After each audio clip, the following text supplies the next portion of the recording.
Buenos días a todos, a todas. Hoy es seguridad, pero antes de iniciar el tema de seguridad, vamos a tener un enlace muy rápido con Nuevo León, porque hoy damos el banderazo de salida de la construcción del tren Saltillo-Nuevo Laredo. Están allá Jesús Esteva y Andrés Layuz. Entonces, si me ayudan, hacemos primero el enlace y luego, siéntense por favor, y luego vamos ya al informe de seguridad. Adelante.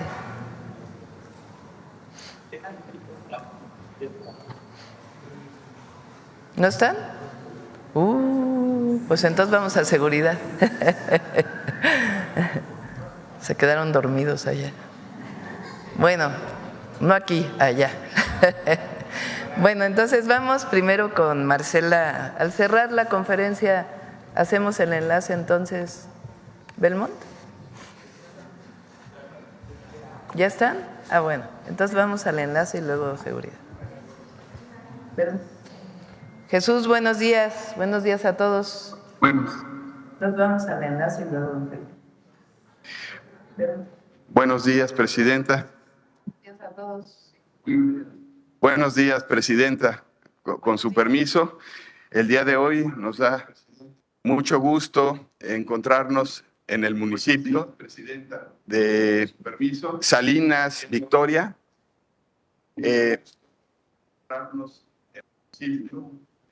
Y estamos con el gobernador de Nuevo León, con el presidente municipal de Salinas, Victoria, con el maestro Andrés Layuz y con el ingeniero Ricardo Ibarra de la empresa Ingenieros Civiles Asociados. El día de hoy, pues estamos dando cumplimiento a el compromiso de la construcción del tren del norte que viene de México hasta Nuevo Laredo, son 1,200 kilómetros, y el día de hoy estaremos dando banderazo a el tramo que va de Saltillo a Nuevo Laredo, que son 396 kilómetros. Y aquí cedo la palabra al gobernador de Nuevo León y posteriormente al maestro Andrés Layuz. Muy buenos días, un fuerte abrazo, Presidenta Claudia Sheinbaum, desde Salinas, Victoria, Nuevo León. Muy contentos, muy agradecidos. Aquí al secretario de Comunicaciones, al maestro Layuz y a todo México decirles que este tren del norte nos trae mucho entusiasmo. Es un tren que se había esperado por mucho tiempo. Hoy damos el banderazo y me da mucho gusto que hayamos iniciado con el tramo que va de Saltillo a la ciudad de Monterrey y de Ciudad de Monterrey a Nuevo Laredo. Cuente con todo el apoyo de la gente de Nuevo León. Este proyecto va a traer muchísimo empleo, muchísima derrama. Vamos a estar trabajando en conjunto porque además va a colindar con proyectos de infraestructura muy importantes del Estado como la línea 4 y 6, y todo este transporte de pasajeros va sin duda a beneficiar la movilidad del Estado de Nuevo León. Muchas gracias por este gran proyecto. Arranca el tren del norte y le doy la palabra al maestro Layuz, quien va a dar los pormenores. Muchas gracias. Buenos días, Presidenta. Buenos días a todos y todos. Con su permiso, voy aquí a hacer una breve explicación de en qué consiste el proyecto. Hay que recordar las características del servicio que vamos a tener en los trenes que iniciaron la construcción este año a partir del compromiso de la Presidenta de la República. Lo primero es que vamos a tener vías dedicadas. Esto quiere decir que el tren de pasajeros va a ir sobre su propia vía, con velocidades máximas de entre 160 y 200 kilómetros por hora, y que habrá estaciones principales y secundarias. Ahorita les mostraré cuáles son. Tenemos estaciones también terminales, que son estaciones más grandes, estaciones intermedias y estaciones de baja demanda en poblados más pequeños. En el caso del recorrido que va desde Saltillo hasta Nuevo Laredo, estamos dividiendo la obra en 4 tramos y estamos en este momento en Unión San Javier, que es el poblado más cercano donde estamos físicamente, donde se inicia la obra de estos 100 kilómetros que también contienen la estación de Villa Aldama. El recorrido total desde Saltillo a Nuevo Laredo son 396 kilómetros. En unos días también ya tendremos los anuncios de inicio para el tramo Saltillo-Santa Catarina, Arroyo, El Sauz, Nuevo Laredo y la zona metropolitana de Monterrey. Las características de la construcción son las siguientes. En este tramo se van a construir los 105 kilómetros de vías de pasajeras, en donde tendremos tipo de vía sencilla. Esto se debe a que tenemos un largo recorrido en una zona plana, con el derecho de vía bastante amplio. Estamos calculando un viaducto, 15 pasos vehiculares, un paso superior vehicular, 30 puentes ferroviarios y 146 obras de drenaje. Como les decía, en este tramo tenemos la estación de Villa Aldama y los empleos directos que ya se están generando son 4,744 directos y 14,676 indirectos. Tenemos aquí también una imagen de cómo queda la vía una vez que se construya. Como saben, estamos usando el derecho de vía existente en la mayor parte del tramo. Tenemos aquí a un lado la vía de carga que está en operación y al lado de esa vía de carga es donde se construirá la vía de pasajeros. Como tenemos una sola vía, también cada 25 kilómetros se construye un ladero de 3 kilómetros que permite el rebase de los trenes, que por su velocidad y demanda permitirá que realmente nunca se encuentren trenes sobre la misma vía. Las estructuras se están considerando, eso sí, con 2 vías, por ejemplo los viaductos, para que después se pueda hacer una expansión futura.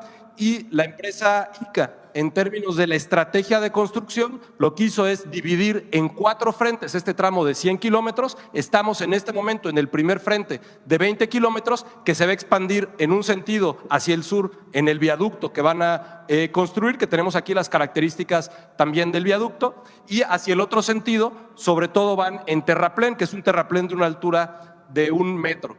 La demanda estimada que tenemos en este tramo, es decir, la población que va a beneficiar, son alrededor de 7 millones de pasajeros al año. 7 millones de pasajeros que podrán ir de Saltillo a la zona metropolitana de Monterrey, y que es una conexión cotidiana, pero también desde la zona metropolitana de Monterrey a Nuevo Laredo, donde también hay una relación cotidiana, económica y turística entre las poblaciones de Tamaulipas, Nuevo León y Coahuila.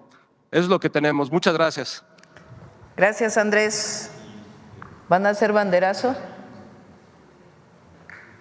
¿Van a hacer banderazo, Jesús? Sí, presidenta. Adelante. Si hacemos el conteo, a ver si nos pasan las banderas.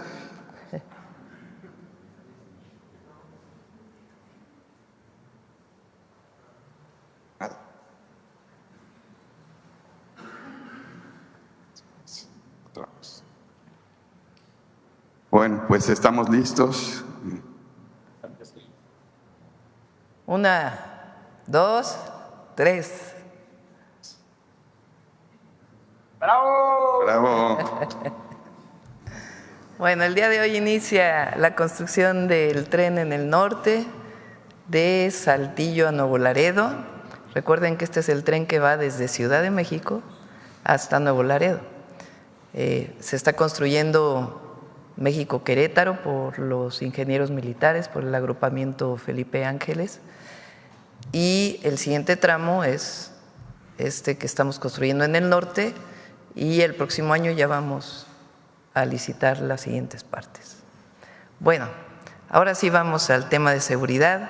Marcela.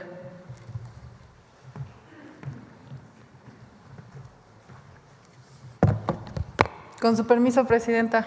Muy buenos días a todas y a todos. Como ya mencionó la presidenta, el día de hoy, como ustedes saben, a inicio de cada mes les presentamos el reporte de incidencia delictiva con, en este caso, cifras consolidadas al 31 de agosto de 2025, y esto es con información de las 32 fiscalías estatales del país a 11 meses de la administración de la presidenta, la doctora Claudia Sheinbaum.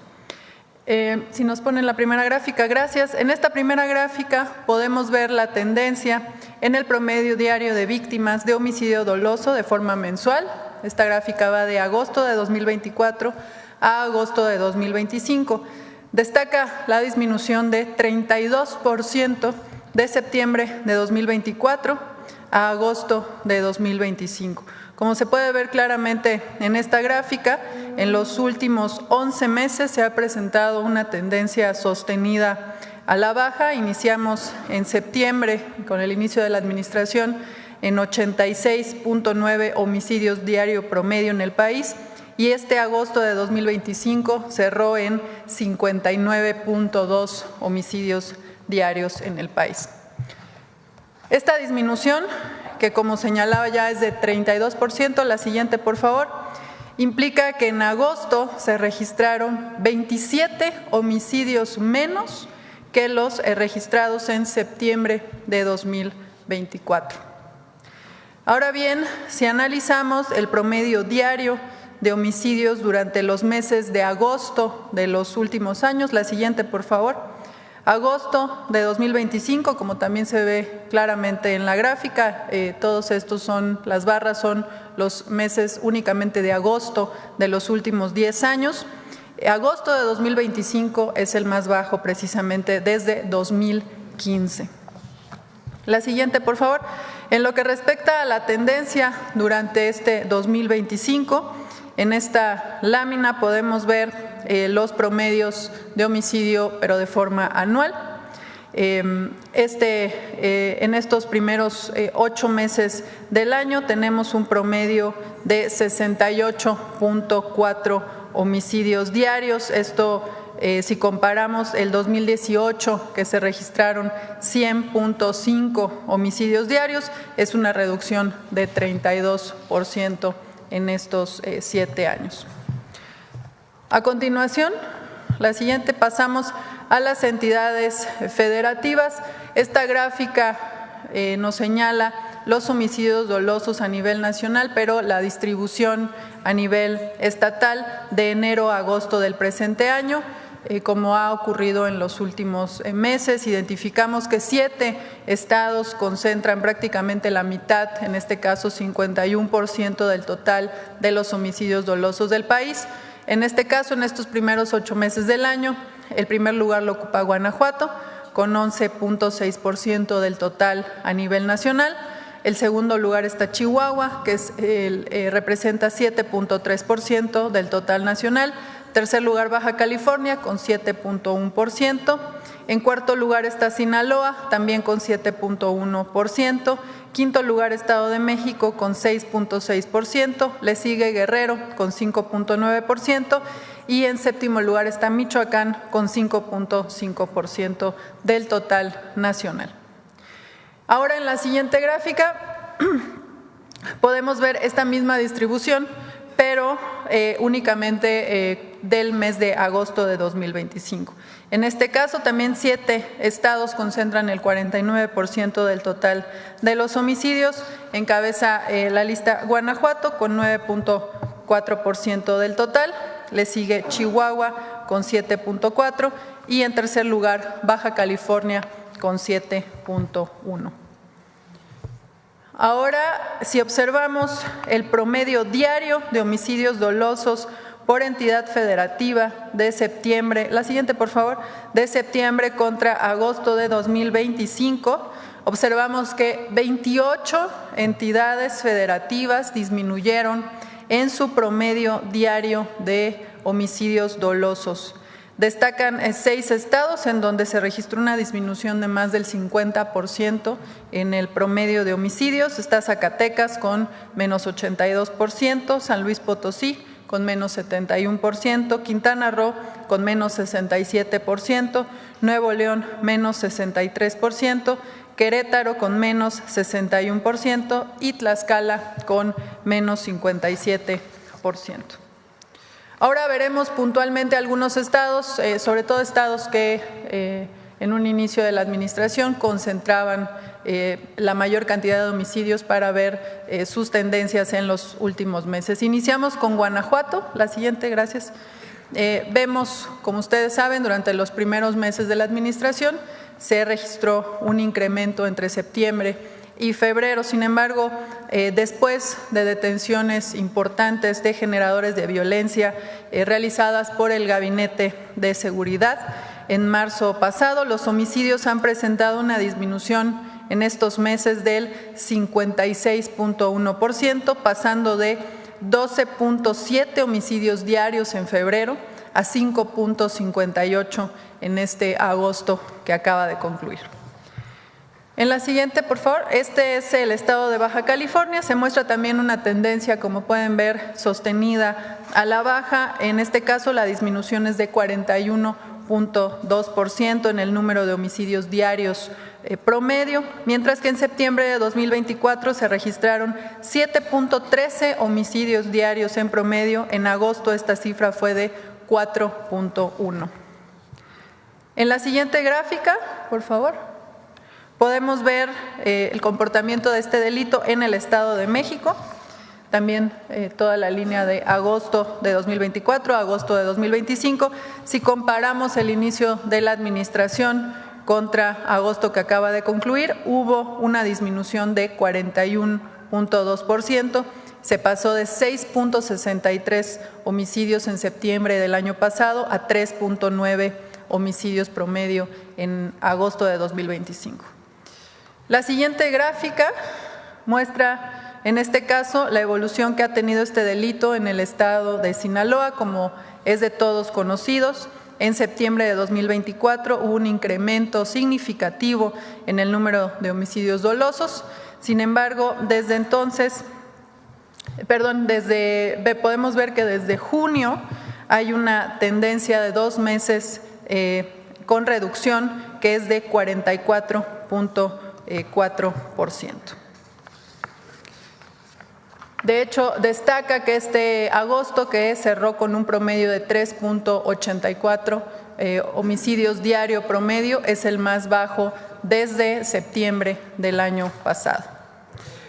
Por otro lado, la siguiente, por favor.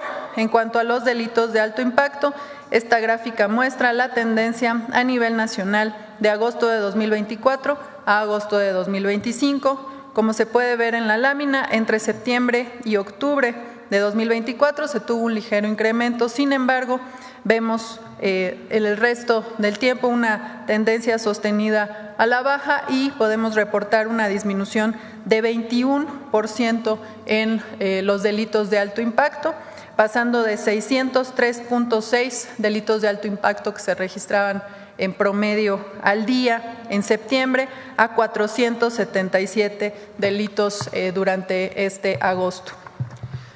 Además de todo el periodo analizado, también señalar que agosto es el mes más bajo de estos 11 meses. Ahora bien, cuando analizamos el comportamiento anual que han tenido los delitos de alto impacto,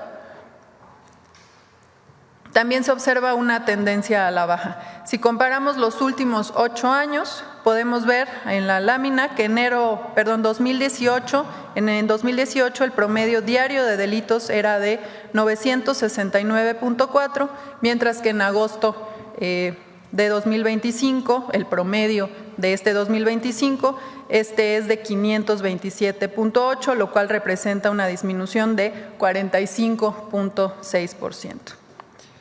En la siguiente lámina podemos ver los datos ahora de robo de vehículo con violencia a nivel nacional, esto desagregado de forma mensual, también con una tendencia claramente a la baja en los últimos meses. Si comparamos septiembre de 2024, cuando se registraron 134.9 delitos en promedio, contra agosto de 2025, en donde se registraron 93.9 delitos de robo de vehículo con violencia, hay una disminución de 30% en este periodo, en este delito. La siguiente gráfica, por favor. En esta podemos observar los datos de robo a transportista con violencia a nivel nacional. En el último año también observamos una tendencia a la baja con una disminución del 29% en este delito de septiembre de 2024 a agosto de 2025. Y finalmente, la siguiente, por favor. En esta les presentamos, como siempre, también una comparación en el comportamiento de los delitos de alto impacto en todo el país, comparando los primeros 8 meses del 2019 contra los primeros 8 meses de este 2025. Vemos prácticamente que todos los delitos tienen una disminución, a excepción de extorsión, que también, como hemos informado en ocasiones anteriores, se debe también a que se está incentivando la denuncia. Ya el secretario García Harfuch dará información al respecto. En este caso, el feminicidio disminuyó 29.2%, las lesiones dolosas por disparo de arma de fuego disminuyeron 28.7%, el secuestro disminuyó 70% y el total de robos con violencia disminuyó 48.6%. De mi parte es todo en cuanto al informe de incidencia delictiva con corte a agosto de 2025. Como saben, en los próximos días todos estos datos, las bases de datos y desagregados estarán disponibles para su consulta en la página del Secretariado Ejecutivo. Muchas gracias. Permiso, Presidenta. Con su permiso, Presidenta. Muy buenos días tengan todas y todos. Buenos días a mis compañeros y compañeras del Gabinete de Seguridad. Hoy presentaremos los resultados del trabajo coordinado en el eje de atención a las causas de la Estrategia Nacional de Seguridad. Les compartimos que en este periodo tuvimos una amplia participación de la población en las actividades desarrolladas por todas las dependencias e instituciones del Gobierno de México y los gobiernos estatales y municipales. Como ha instruido nuestra presidenta, fomentamos actividades deportivas para contribuir al desarrollo de nuestros jóvenes, su interacción social, integración en sus comunidades y su salud física y mental. En el mes de agosto, 33,177 niñas, niños y adolescentes de todo el país conformaron equipos de fútbol que compitieron en 144 torneos. Felicitamos la participación en este deporte de conjunto que conecta con el mundo y que es otra forma de construir paz y promover la inclusión social. Reconocemos también a la Secretaría del Trabajo y Previsión Social por la realización de 113 ferias de empleo en todo el país durante el mes de agosto. Decirle, Presidenta, que 33,522 personas jóvenes recibieron con entusiasmo la oferta laboral de la iniciativa privada e instituciones públicas como la Guardia Nacional y el Servicio de Protección Federal. Para saber de voz de las familias las necesidades de sus integrantes y su comunidad, continuamos con las visitas casa por casa. A la fecha hemos llegado a más de 167,300 personas. Nuestras ferias de paz responden a las necesidades identificadas en estos recorridos. A la fecha hemos realizado 296. Y dependencias de los 3 órdenes de gobierno acercamos programas, trámites y servicios a la población, con quien realizamos actividades lúdicas, culturales y deportivas. Los comités de paz son un mecanismo para impulsar los proyectos que requieren las comunidades, vecinas y vecinos proactivos en favor del bienestar común. Han conformado 280 comités. Decirle, Presidenta, que ya sumamos 278 espacios recuperados. Cada vez más personas se incorporan a proyectos comunitarios para embellecer sus colonias o barrios, apropiarse de estos y realizar actividades culturales, deportivas, artísticas o de esparcimiento. Con la Secretaría de Desarrollo Agrario, Territorial y Urbano, la SEDATU, se iniciaron 15 proyectos de obras comunitarias en Salamanca, Celaya y León, en Guanajuato, así como en Ciudad Juárez, Chihuahua, y en Cajeme, Sonora. Los comités de vecinas y vecinos eligieron al representante de la comunidad para el seguimiento de los trabajos. Del 30 de agosto al 6 de septiembre, en Chiapas, realizamos acciones en coordinación con la Secretaría de la Defensa Nacional para mejorar las condiciones de vida y recuperar el libre tránsito de las familias de la localidad en frontera con Malapa. Y en coordinación con el gobierno de Chiapas se entregaron víveres en hogares y se difundieron los programas del gobierno de México. Además, se brindaron servicios médicos, cortes de cabello y actividades recreativas para niñas y niños. En el marco del Plan de Justicia para el Pueblo Purépecha, atendemos a las comunidades indígenas de Santa Fe de la Laguna, Huáncito, Pichátaro y San Ángel Surumucapio. Y en consenso con sus representantes comunitarios, acercamos programas y servicios a través de nuestras ferias con respeto a su dignidad, identidad y autonomía. Y con la convicción de que las causas que originan la violencia se atienden en el territorio, las 32 mesas de paz estatales y 266 regionales continúan el trabajo permanente en las comunidades a través de 4.959 jornadas por la paz. Impulsamos actividades deportivas, ferias de salud para mujeres y personas mayores, reforestación de áreas verdes, pláticas por la paz y contra las adicciones. Y en coordinación con la Secretaría de Hacienda, la Secretaría de la Defensa Nacional, la Secretaría del Buen Gobierno, la Secretaría de Bienestar, Aduanas, el INDEP, el SAT y Guardia Nacional, así como en autoridades estatales y municipales, seguimos visitando las comunidades más pobres y alejadas con el Tianguis del Bienestar.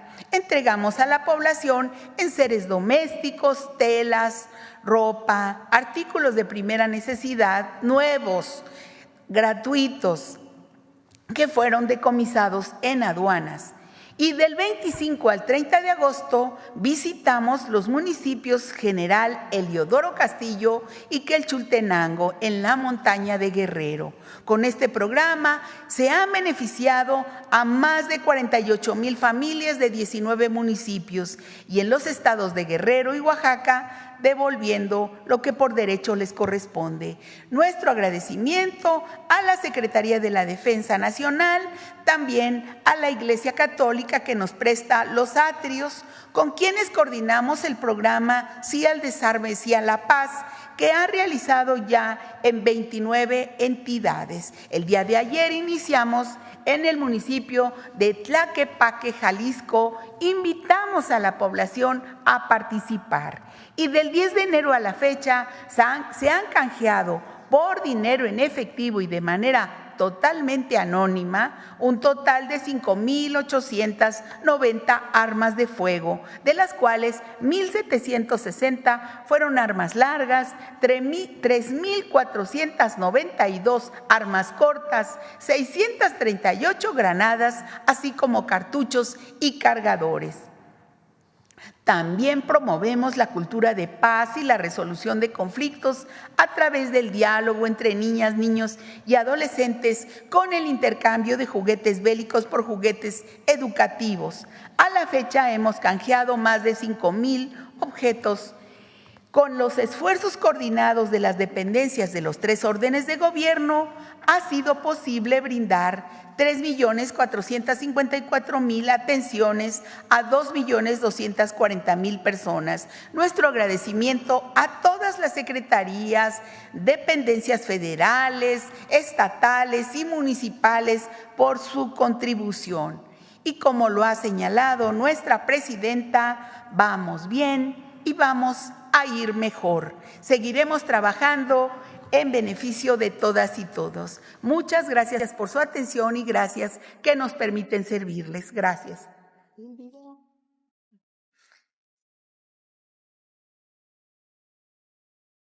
La Estrategia Nacional para atender las causas que generan la violencia acerca servicios y programas a mujeres en municipios prioritarios del país. El Gobierno de México, en colaboración con autoridades estatales y municipales, instala ferias de paz en plazas públicas, donde se brinda atención médica y psicológica, así como asesorías jurídicas y contra las violencias.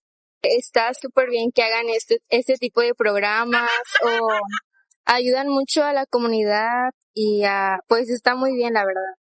Con anticipación, servidores públicos invitan a la población, casa por casa, para que acudan a las ferias. Bajo la coordinación de la Secretaría de Gobernación, 37 dependencias federales informan sobre programas de bienestar, educación, fomento y capacitación para el empleo a mujeres y hombres. También se promueve una sana convivencia entre los habitantes de las comunidades a través de activaciones físicas, pláticas para una vida libre de adicciones, eventos culturales, lúdicos y literarios, así como torneos deportivos. Como parte de la estrategia, se desarrollan jornadas por la paz, en donde se imparten pláticas y talleres, entre otras actividades. La ciudadanía, junto con autoridades, se reúnen en comités de paz y asambleas vecinales para acordar obras de mejoramiento urbano, entre estas, senderos de paz. Muy bien, porque este parque estaba muy abandonado y ahorita este parque ya quedó limpio. Sí, que sigan impartiendo estos programas porque es para la mejoría de toda nuestra comunidad. Con Sí al Desarme, Sí a la Paz, se colocan carpas en atrios de iglesias para el intercambio voluntario y anónimo de armas de fuego a cambio de dinero en efectivo, y los niños y las niñas canjean juguetes bélicos por educativos. Por eso, atender las causas es hablar de derechos para todas y todos, con énfasis en la justicia para las mujeres. Les animo a atender las causas que generan la violencia, en todos lados, en las familias, en la comunidad, en las colonias, en nuestro país entero.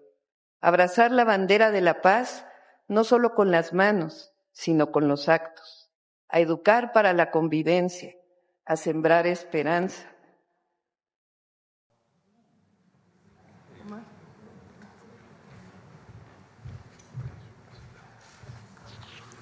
Muy buenos días, con su permiso, señora presidenta. Vamos a informar los avances de la Estrategia Nacional de Seguridad a 11 meses del gobierno de la presidenta Claudia Sheinbaum.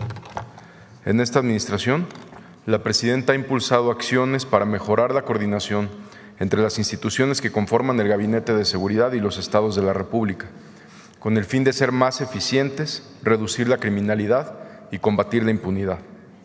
El trabajo conjunto de la Secretaría de la Defensa Nacional, de la Secretaría de Marina, la Secretaría de Seguridad y Protección Ciudadana, Fiscalía General de la República, Secretaría de Gobernación, Guardia Nacional y el Centro Nacional de Inteligencia han permitido desarticular redes criminales, detener objetivos prioritarios, ejecutar órdenes judiciales, además de afectar las estructuras financieras de grupos delictivos con los aseguramientos realizados.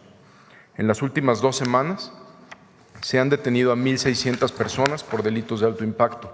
Se aseguraron 552 armas de fuego y más de 5 toneladas de drogas. Se inhabilitaron 53 laboratorios para la producción de metanfetaminas.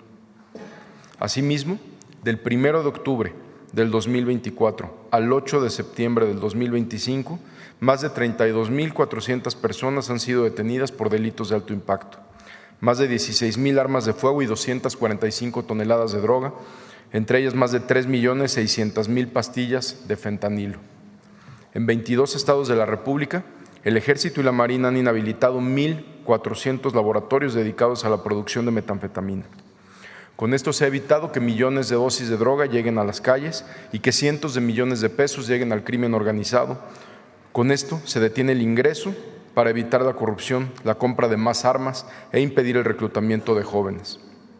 En lo que va de la administración, se han asegurado también alrededor de 47 toneladas de cocaína en alto mar por parte de la Secretaría de Marina. Estas acciones han tenido un efecto directo en la reducción de la violencia, reflejado en un descenso del 32% en los homicidios dolosos, como ya lo dijo la maestra Marcela Figueroa. En los últimos 15 días fueron detenidos operadores de organizaciones delictivas y personas vinculadas con homicidio, tráfico de droga, extorsión, cobro de piso, corrupción y contrabando de combustible. En representación del Gabinete de Seguridad, voy a señalar algunos de los casos más relevantes de los últimos 15 días. En 2 acciones realizadas en Ciudad Juárez, Chihuahua, fueron detenidos 2 integrantes de Cártel del Pacífico con 2 kilos de fentanilo en pastillas y 1 kilo de cocaína. Además, se detuvo un hombre de nacionalidad estadounidense en posesión de 8 armas de fuego, cargadores y cientos de cartuchos, así como un vehículo. Gracias a la colaboración de Defensa, Marina, Fiscalía General de la República, Secretaría de Seguridad, con la Secretaría de Seguridad Pública y Fiscalía General de Justicia del Estado de México, se realizaron operativos conjuntos en los municipios de Ecatepec, Tecámac, Coacalco y Melchor Ocampo, donde fueron detenidas 23 personas relacionadas con grupos delictivos que operan en la entidad, a quienes se les aseguró armamento y dosis de droga. Uno de los detenidos es identificado como Rubén N., alias El Tío, principal generador de violencia en la zona. En Acapulco también se llevaron a cabo 2 operativos en coordinación con autoridades locales, donde fue detenido Gabriel N., quien cuenta con una orden de extradición al estar relacionado con un feminicidio, robo y disponer de forma indebida de recursos y valores de los clientes de las instituciones de crédito. También fue detenido René N., alias El Cubano, identificado como objetivo prioritario para la Fiscalía del Estado de Guerrero, integrante del grupo delictivo Los Rusos, relacionado con homicidios, venta de narcóticos, así como extorsiones. En San Luis Potosí fue detenido un sujeto en posesión de 395 kilos de metanfetamina, con una afectación económica a la delincuencia organizada de 107 millones de pesos. En Tabasco destaca la detención de Giovanni N., alias El Gordo, operador de esta célula delictiva llamada La Barredora, además de Narciso N., identificado como responsable de 4 homicidios ocurridos en el municipio de Centla. Durante su detención se rescataron a 7 menores de edad a quienes había sustraído, los cuales hoy se encuentran a salvo.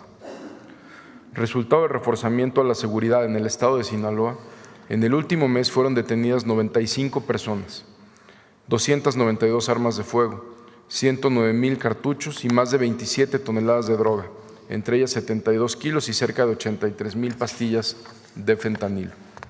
También se desmantelaron en Sinaloa 8 laboratorios para la elaboración de metanfetaminas. Entre las acciones realizadas en los últimos 15 días en esta entidad, destacan 2 operativos a cargo del Ejército y de Guardia Nacional en Culiacán, donde fueron detenidas 8 personas responsables de una agresión a las autoridades, entre ellas Leonel N., a quienes se le relaciona con un grupo delictivo. En estas acciones se aseguraron 40 armas largas, incluyendo un fusil Barrett y una ametralladora, más de 2,000 cartuchos, equipo táctico, cargadores, 150 kilos de metanfetamina y 80 litros de metanfetamina líquida. En operativos realizados en Mazatlán y Culiacán, fueron también detenidas otras 12 personas vinculadas con diferentes facciones en disputa en la entidad. Se aseguraron también 12 armas largas, 5 armas cortas, cargadores y cartuchos.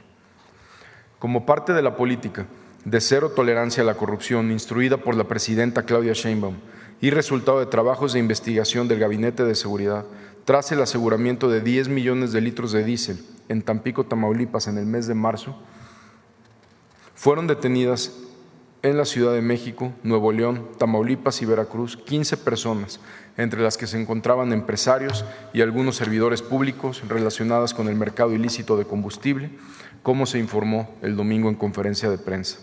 La investigación sigue en curso para detener a todos los involucrados en este delito y no habrá impunidad. Reconocemos el trabajo comprometido que ha realizado por muchos años los hombres y las mujeres de la Secretaría de Marina para brindar seguridad a nuestro país y reiteramos que el actuar aislado de unos cuantos no representa el actuar de la institución, como los mismos resultados antes mencionados lo reflejan. Asimismo, como parte de las acciones para combatir el robo de hidrocarburo, se realizaron cateos y despliegues operativos en los últimos 15 días en Querétaro, Sonora y Tabasco, donde se aseguraron 441,000 litros de hidrocarburo, así como 21 tractocamiones, 7 vehículos, 3 autotanques, 8 cisternas, 15 bombas y un montacargas, además de la detención de personas vinculadas con estos hechos. El 6 de julio, por instrucciones de la presidenta Claudia Sheinbaum, se implementó la Estrategia Nacional contra la Extorsión. Se recibieron 43,682 llamadas de extorsión al número telefónico 089. El 72%, es decir, 31,411 llamadas, fueron extorsiones no consumadas, gracias al acompañamiento en tiempo real de los operadores. 8,000 fueron denuncias de números que intentaron extorsionar y el 10%, es decir, 4,263 llamadas, fueron para reportar extorsiones consumadas, que aportaron datos suficientes para iniciar una carpeta de investigación. Gracias a la población que confió en realizar su denuncia en el 089, se iniciaron 1,436 carpetas de investigación por las fiscalías en los estados. La coordinación entre las autoridades del Gabinete de Seguridad y los estados de la República ha permitido detener a 239 personas por el delito de extorsión en 19 entidades federativas, en el periodo del 6 de julio al 3 de septiembre. Entre las acciones más recientes en estos 15 días relacionadas con este delito, destacan las siguientes. En Acapulco, Guerrero, personal de la Secretaría de Seguridad y la Secretaría de Seguridad y Protección Ciudadana detuvo a 2 personas vinculadas con homicidio y cobro de piso a comerciantes. En Chalco, Estado de México, elementos del Ejército localizaron a un menor de edad que fue víctima de secuestro virtual y evitaron que se realizara el pago por el presunto secuestro. En Puebla, elementos de la Fiscalía General de la República detuvieron a Julio N., líder de una célula delictiva relacionada con extorsiones, agresiones armadas, ejecuciones, narcomenudeo y colocación de mantas para intimidar a integrantes de grupos rivales. Muchas gracias. Con su permiso.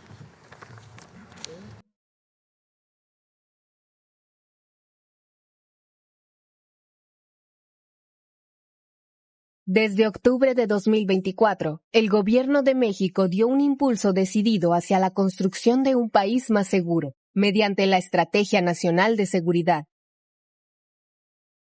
Hoy, con la ejecución de sus 4 ejes, se han conseguido resultados históricos que sientan las bases para el desarrollo de un México más próspero. Los resultados son claros y el trabajo conjunto arroja una cifra histórica en la disminución de homicidios en nuestro país, ya que de septiembre de 2024 a agosto de 2025, los homicidios dolosos disminuyeron 32%, lo que significa 27 víctimas menos de homicidios diarios. El mes de agosto de este año es el mes de agosto con el menor número de homicidios desde el año 2015. Además, se presentaron disminuciones muy relevantes en los homicidios dolosos, en entidades como Guanajuato, de febrero a agosto de 2025 en un 56%. En Baja California, de agosto de 2024 a agosto de este año, con un 41%, y en el Estado de México, en el mismo periodo del 41.2%. También en Sinaloa, de junio a agosto de este año, se redujo en un 44%. Esto se traduce en mayor confianza y tranquilidad de las personas. Pero más aún, la seguridad también fortalece la confianza internacional en México. Uno de los datos en donde se ve reflejada esta tendencia es la ocupación hotelera, la que tuvo un incremento de casi 1 millón de turistas nacionales e internacionales en el periodo vacacional del 14 de julio al 31 de agosto de 2025, con respecto al mismo periodo del año anterior. En el mismo periodo vacacional, la derrama económica que generó el turismo es evidencia de la convicción, gusto y seguridad que tienen los extranjeros por visitar México, la cual llegó a 829,000 millones de pesos, con un incremento del 6.3% respecto al verano 2024. Desde el inicio de la administración, otra de las premisas de la presidenta de México ha sido la seguridad en carreteras, por lo que se implementó la estrategia BALAM para garantizar la protección al transporte y fortalecer el desarrollo económico del país. Además, se dio un impulso con la estrategia Cero Robos al Autotransporte, puesta en marcha a partir del 9 de julio de 2025, obteniendo de manera conjunta los siguientes resultados: 306 detenidos y 1,502 vehículos recuperados. Estas 2 estrategias han logrado condiciones más seguras para el autotransporte en las carreteras de México, que ha permitido una reducción de los robos en los tramos México-Querétaro en un 50%, México-Puebla en 54% y Mazatlán-Culiacán en 27%. El combate a la corrupción y la impunidad es piedra angular para el Gobierno de la República, La semana pasada se llevó a cabo un operativo histórico contra el mercado ilícito de combustible. A partir del aseguramiento de 10 millones de litros de diésel en marzo de este año en el puerto de Tampico, se desarrollaron labores de investigación con la colaboración de todas las áreas tácticas y de inteligencia del Gabinete de Seguridad, lo que permitió desarticular una compleja estructura criminal que operaba mediante el uso de documentación apócrifa para facilitar el traslado de combustible, en la que estaban implicados empresarios, empresas de transporte, agencias aduanales y algunos servidores públicos. Como resultado, mediante operativos coordinados en Nuevo León, Tamaulipas, Veracruz y la Ciudad de México, se ejecutaron órdenes de aprehensión contra 14 personas involucradas. Estos resultados son patente del firme compromiso del Gobierno de México con la seguridad y el bienestar de la población. Con acciones coordinadas y la participación de la sociedad, nuestro país avanza con pasos firmes hacia un futuro en paz, con más oportunidades y esperanza para todas y todos. Gobierno de México. Pon la gráfica de homicidios.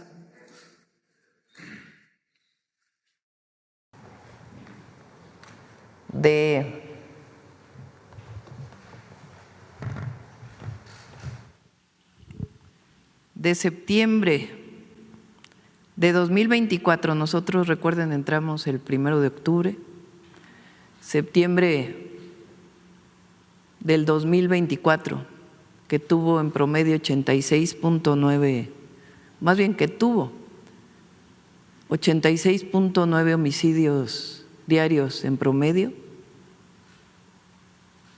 Agosto tiene 59.2, lo que representa la siguiente: 27 homicidios diarios menos. En agosto, 27 personas menos perdieron la vida por homicidio doloso respecto a septiembre del 2024. Una felicitación al Gabinete de Seguridad y el trabajo diario de todas y de todos. Muy importante esta reducción.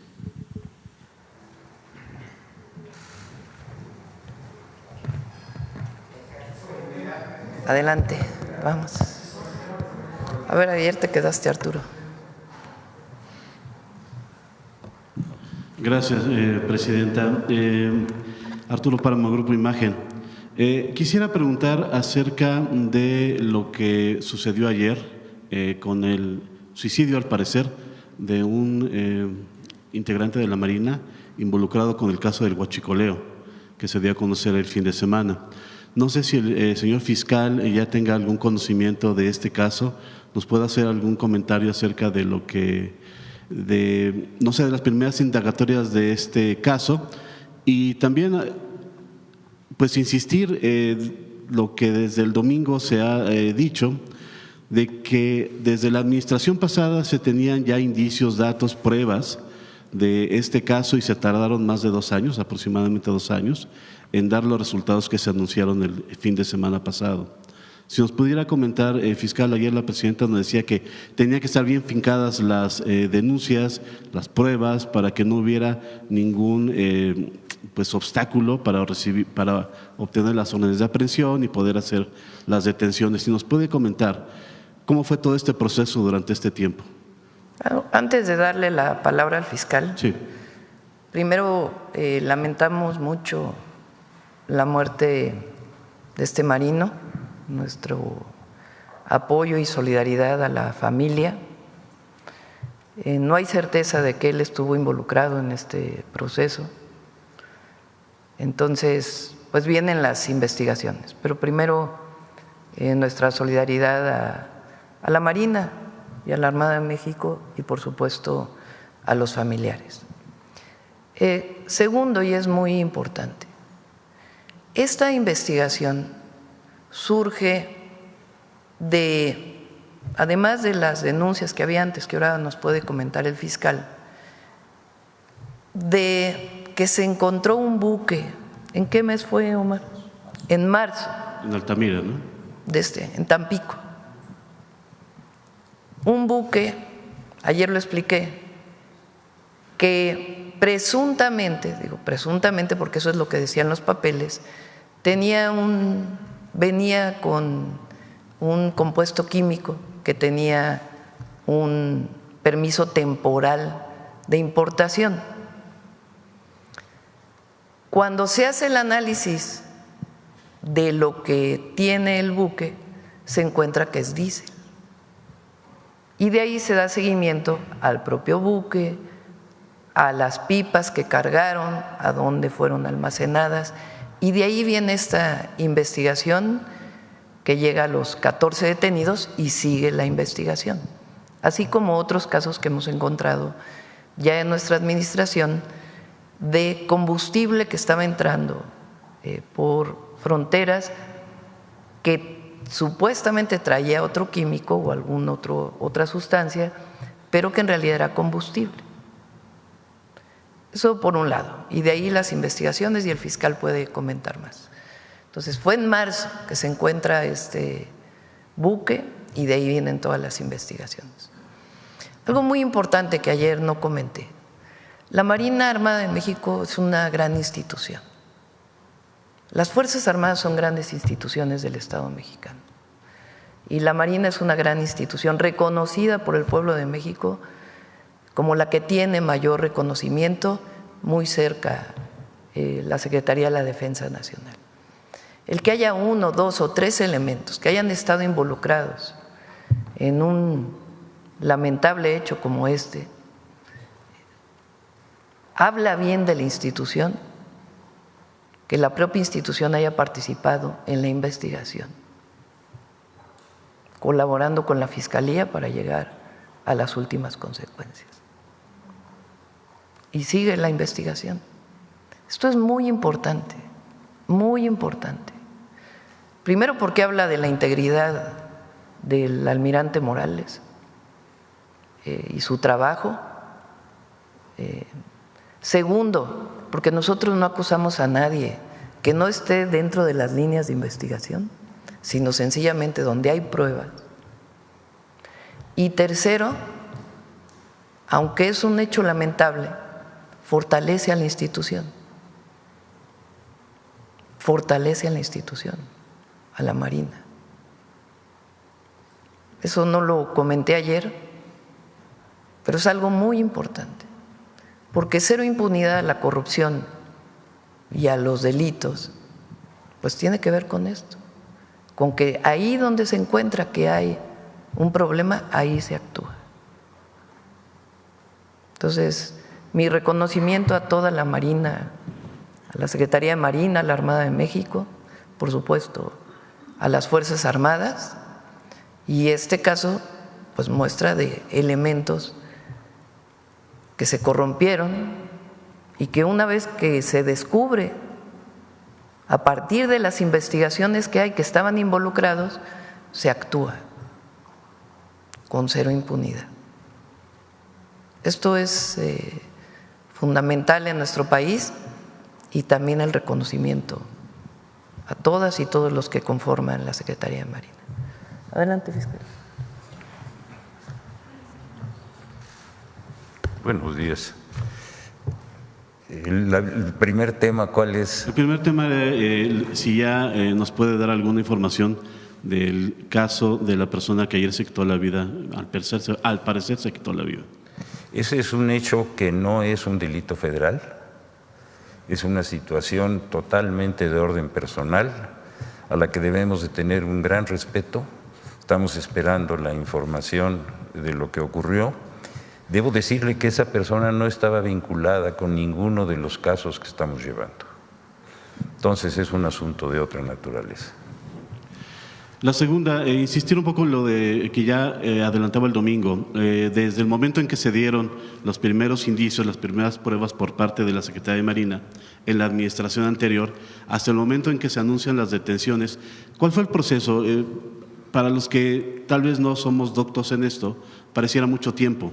Ayer la presidenta comentaba que se tiene que afincar perfectamente las investigaciones para que no haya ningún problema al momento de solicitar las órdenes de aprehensión, judicializar el caso y esto. Si nos puede dar un poquito más de detalles sobre este periodo, por favor. ¿Se acuerda usted que lo platicamos el domingo? En esto debemos de manejarlo con una gran claridad. En el año de 2024, el entonces secretario de Marina se acercó a la Fiscalía de la República para presentar una serie de denuncias sobre problemas de corrupción, enriquecimiento ilícito, lavado de dinero. Se abrieron las investigaciones. Inmediatamente la Fiscalía no solamente abrió las investigaciones, sino que las puso bajo control judicial.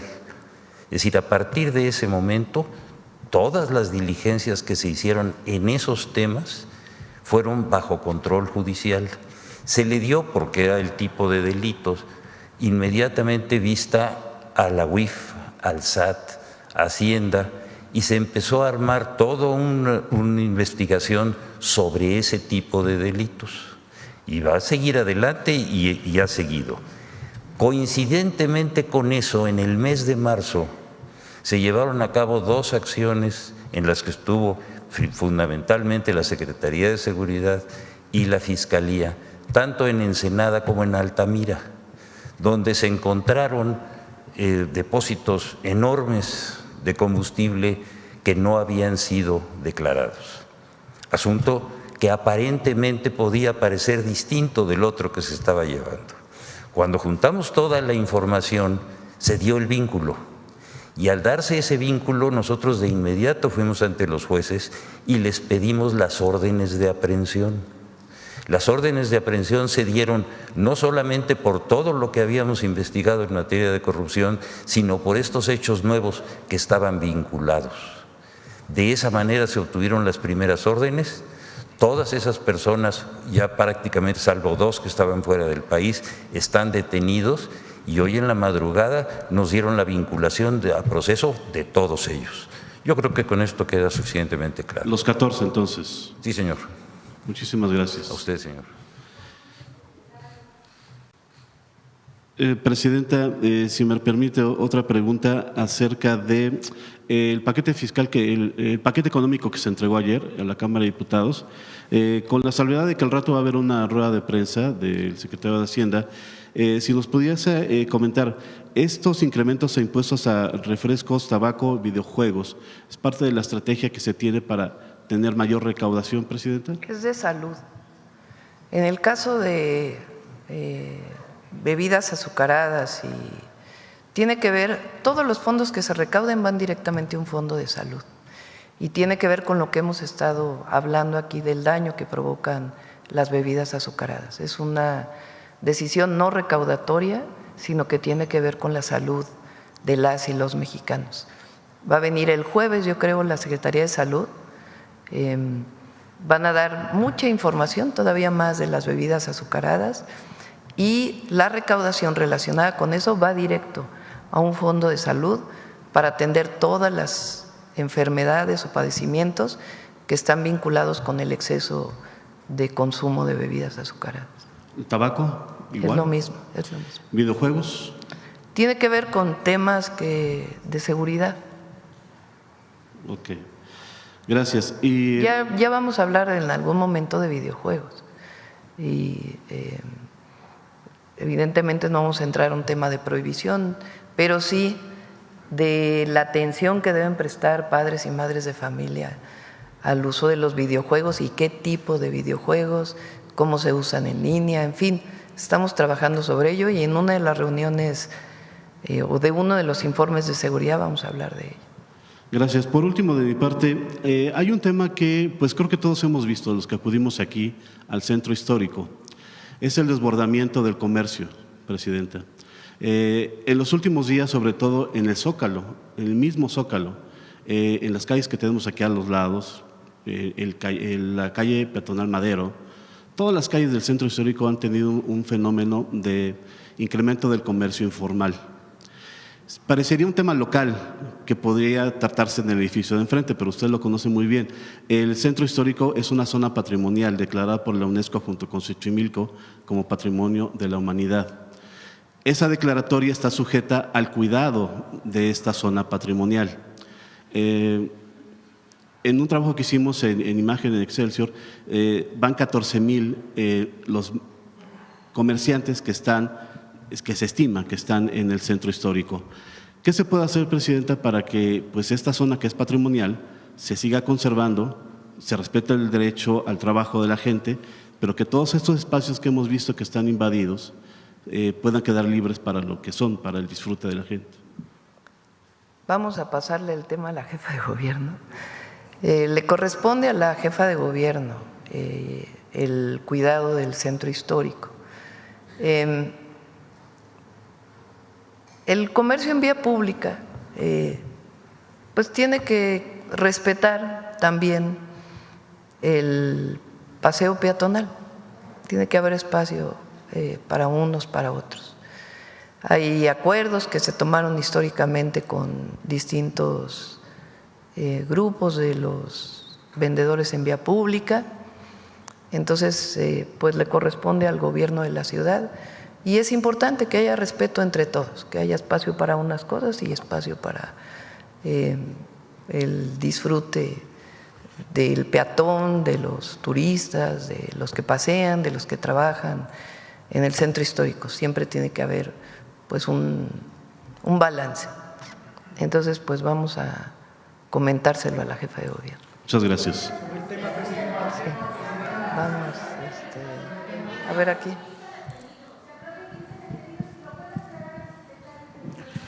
Si son 14 o 15 detenidos.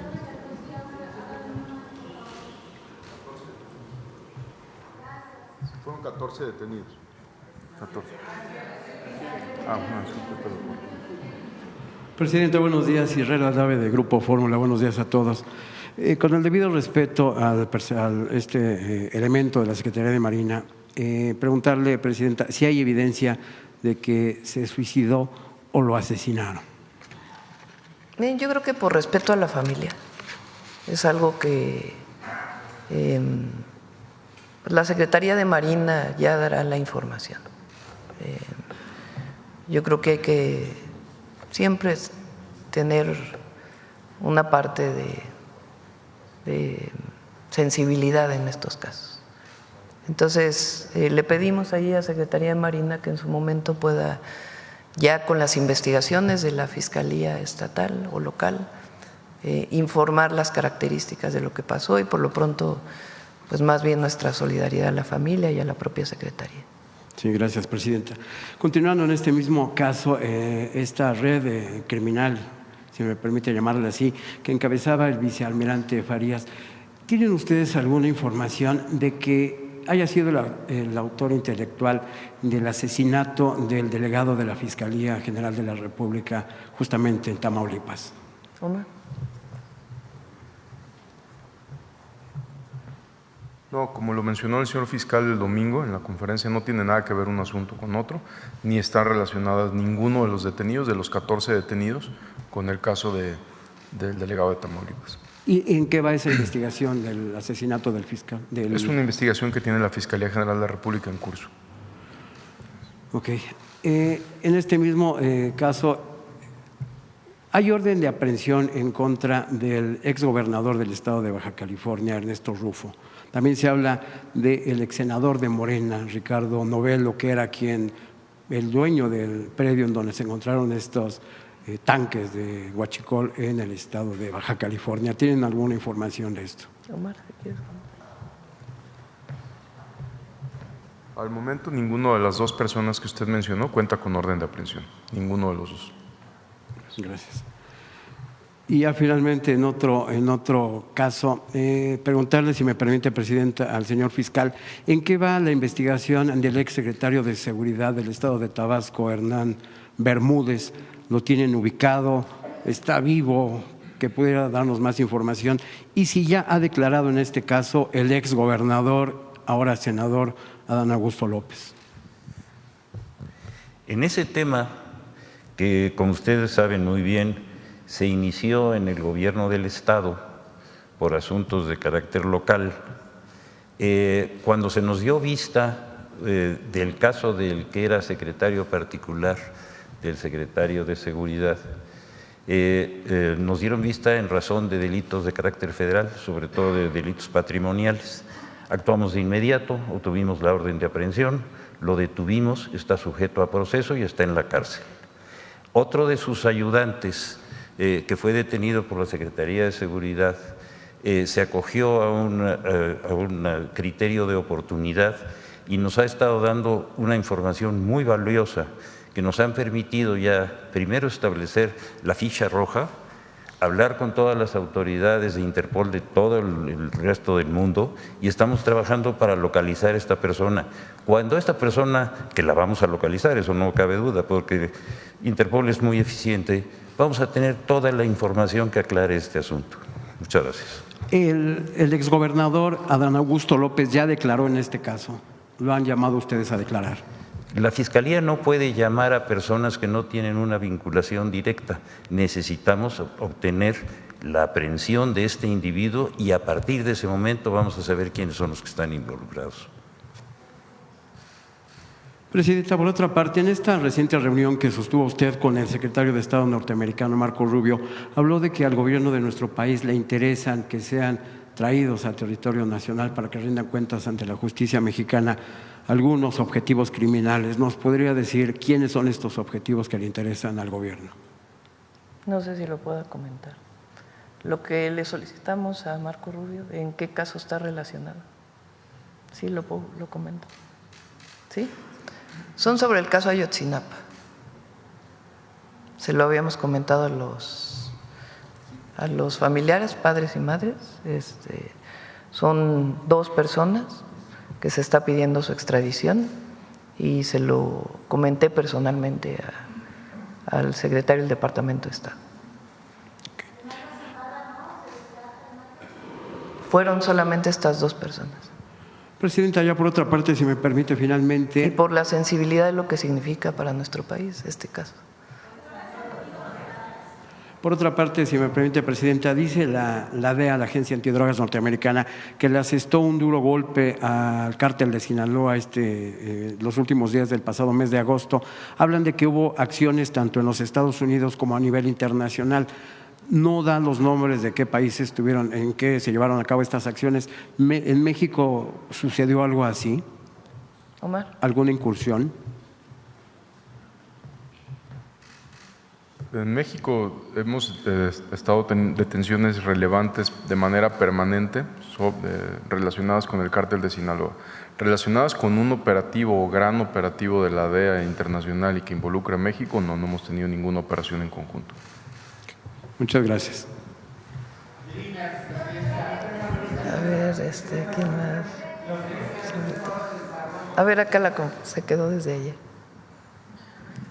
Buenos días, Presidenta. Noemí Gutiérrez, del Heraldo de México. Comentarle que hoy en el periódico publicamos una encuesta en el que 77% de la población está de acuerdo con su trabajo y también está respaldando que hay mejoras en programas y en obras. ¿Cuál sería su opinión al respecto? Pues agradecer a la gente, siempre. Agradecer el apoyo y decir que no vamos a fallar, vamos a seguir trabajando. Y sobre esta opinión que tienen que están mejorando los programas sociales. Pues es que hay más programas de bienestar. Ahora que si se le pregunta a la gente cuáles son los programas de bienestar que reconocen, en primer lugar pensión adulto mayor y el segundo ahora es becas, porque recuerden que tenemos la beca Rita Cetina para todos los adolescentes de secundaria y vamos a ir a primaria el próximo año, poco a poco, de manera gradual. Presidenta, también se están reactivando las redadas allá en Los Ángeles. ¿Cuál es la instrucción que se le dio al consulado? A todos los consulados, de inmediato cuando hay una redada, hay un mecanismo, hay un protocolo, hay una alerta en donde de inmediato se ponen en contacto tanto con las autoridades estadounidenses, en particular pues de quienes participan o son parte de estos operativos, ¿qué quiere decir exactamente ICE?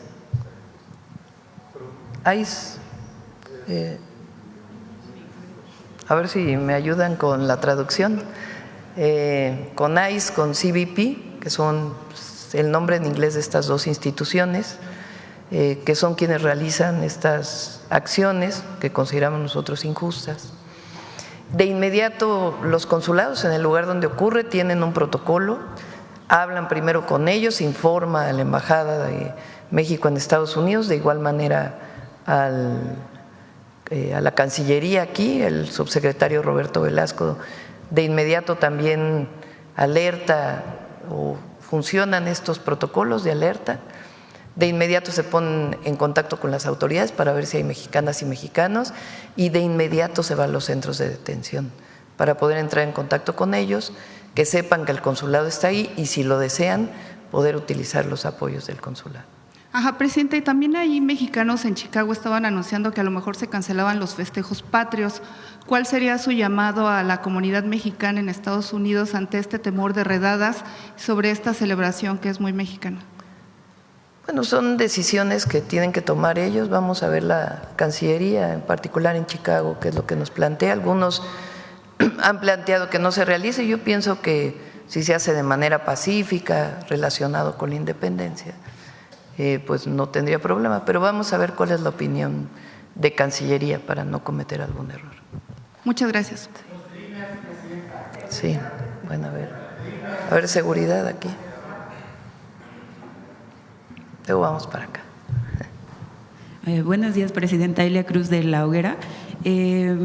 Solamente para la precisión de los personajes que está o que le pidió a Marco Rubio directamente la extradición, ¿podrían darnos los nombres? ¿Es factible dar los nombres o mejor no?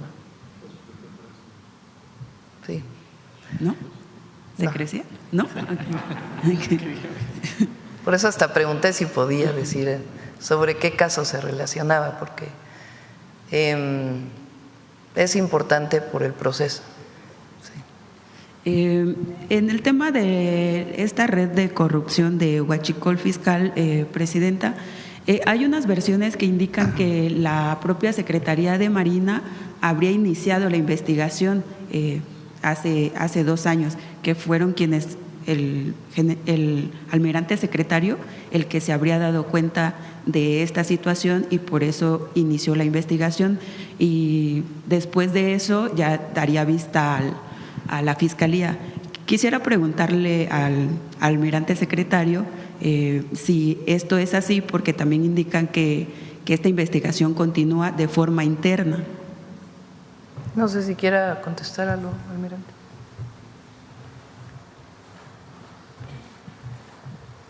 Buenos días. A nivel interno, nosotros tenemos muchos controles. Tenemos contrainteligencia, tenemos medidas de control y confianza, tenemos muchas formas de evitar que la corrupción se incruste en la institución. Por ello, el compromiso es cero tolerancia y vamos a continuar. ¿Continúa la investigación bajo su mandato? Sí, continúa. ¿Tenemos algunos datos de que nos pudiera compartir de que si esta investigación, además de los elementos que se anunciaron en la conferencia pasada del domingo, hay otros elementos involucrados? Por el momento no podemos dar información tan detallada, pero estamos colaborando con la Fiscalía General de la República. Esa investigación, nada más como un último tema con respecto a la Secretaría, ¿cuándo se empezó la investigación exactamente y cuándo se le da vista a la Fiscalía? Bueno, la Fiscalía trae la investigación desde hace más tiempo atrás y nosotros la retomamos con mayor intensidad a partir del aseguramiento del buque en marzo. Gracias. Quisiera preguntarle al fiscal si tenemos algunos elementos de la Secretaría de Marina involucrados en esta trama pues, de corrupción de Huachicol Fiscal, ¿cómo serán procesados? ¿Por el fuero militar o por el fuero común?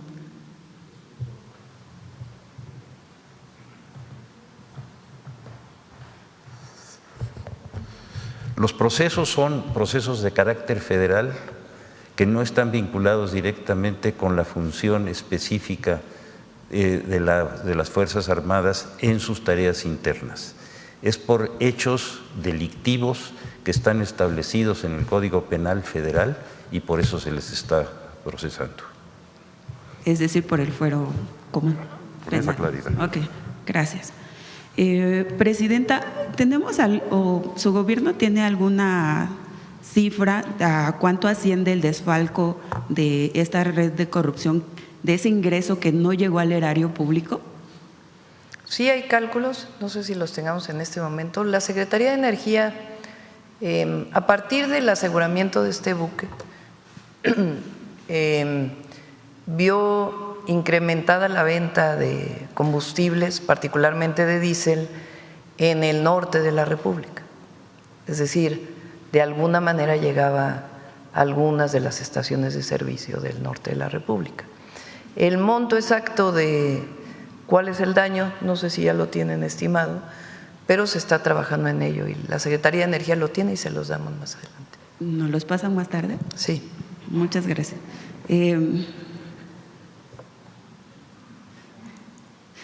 Por otra parte, Presidenta, usted la semana pasada le preguntábamos si tenían más información acerca de lo que había ocurrido con el subsecretario de Bienestar de Guerrero y nos adelantaba que sería cuando viniera el Gabinete de Seguridad que nos darían más detalles. ¿Podrían hacerlo ahora? Omar, ¿quieres comentar algo del homicidio del subsecretario de Bienestar del Estado de Guerrero? Estamos colaborando con la Fiscalía General del Estado de Guerrero en la búsqueda de los responsables y estamos participando en la investigación con ellos, pero principalmente lo lleva la Fiscalía de Guerrero. ¿Hay algún indicio de cuál habría sido el móvil? Nosotros no tenemos el móvil todavía y estamos trabajando con la Fiscalía. ¿Ningún grupo criminal asociado a esta? Por la zona, pues el grupo criminal serían los Ardillos, pero eso sería todavía especular hasta que no haya un dato preciso o una prueba que puedan señalar eso. ¿Se tiene conocimiento si tenía amenazas?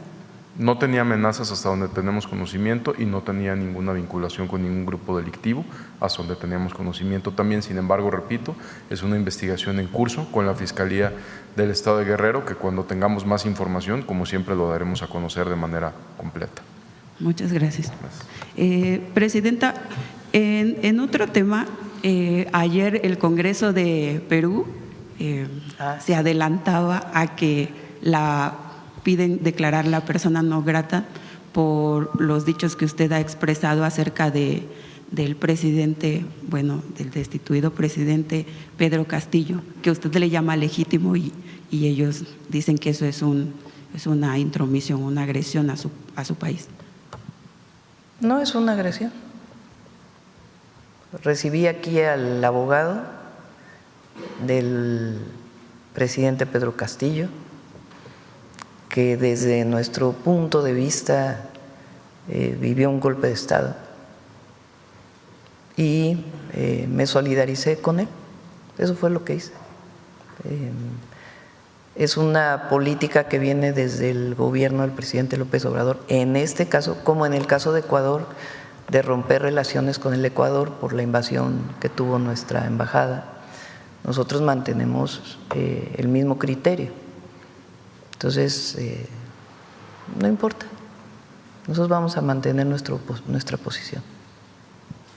Y finalmente, Presidenta, gracias. Y finalmente, en la hoguera publicamos un texto donde se expone a través de una entrevista que le hacemos a una especialista que durante los gobiernos de la 4T se han incrementado los nombramientos políticos en plazas diplomáticas, se sigue la ley, todo está dentro de la ley de la Constitución, no estamos violando ninguna ley, nada, es en el marco de las normas de la Cancillería y las atribuciones de la Presidenta de la República. Y ahí la gran mayoría de los embajadores vienen de carrera, la gran mayoría, y hay algunos casos en donde estamos nombrando personas que consideramos idóneas para el puesto y que son aprobadas por el país primero y después por el Senado de la República. Esta persona que entrevistamos, este experto, advertía que esto podría significar un riesgo a la defensa de los connacionales en esos países si no son personas que vienen del servicio sí, al exterior. revés. O sea, primero están reconocidos en el marco de la ley de aquí y reconocidos allá. Segundo, hicimos un cambio muy importante en los consulados porque había muchos cónsules que pensaban que su trabajo era la parafernalia de la diplomacia, en un momento en donde nuestros connacionales los necesitaban. Nos reunimos, les pedimos que participaran activamente dentro del marco de la ley y del respeto a la política de Estados Unidos, pero en la defensa de las y los mexicanos allá. Y teníamos quejas y quejas y quejas. Todavía hay algunas, pero ya son menos. Entonces tomé la decisión de que fueran personas con sensibilidad, que fueran capacitadas y que tuvieran la sensibilidad con la gente. Les pedimos un día ciudadano, de tal manera que ellos mismos abrieran las puertas, atendieran de manera personal a las y los paisanos, y muchos pues no quisieron seguir esta orientación.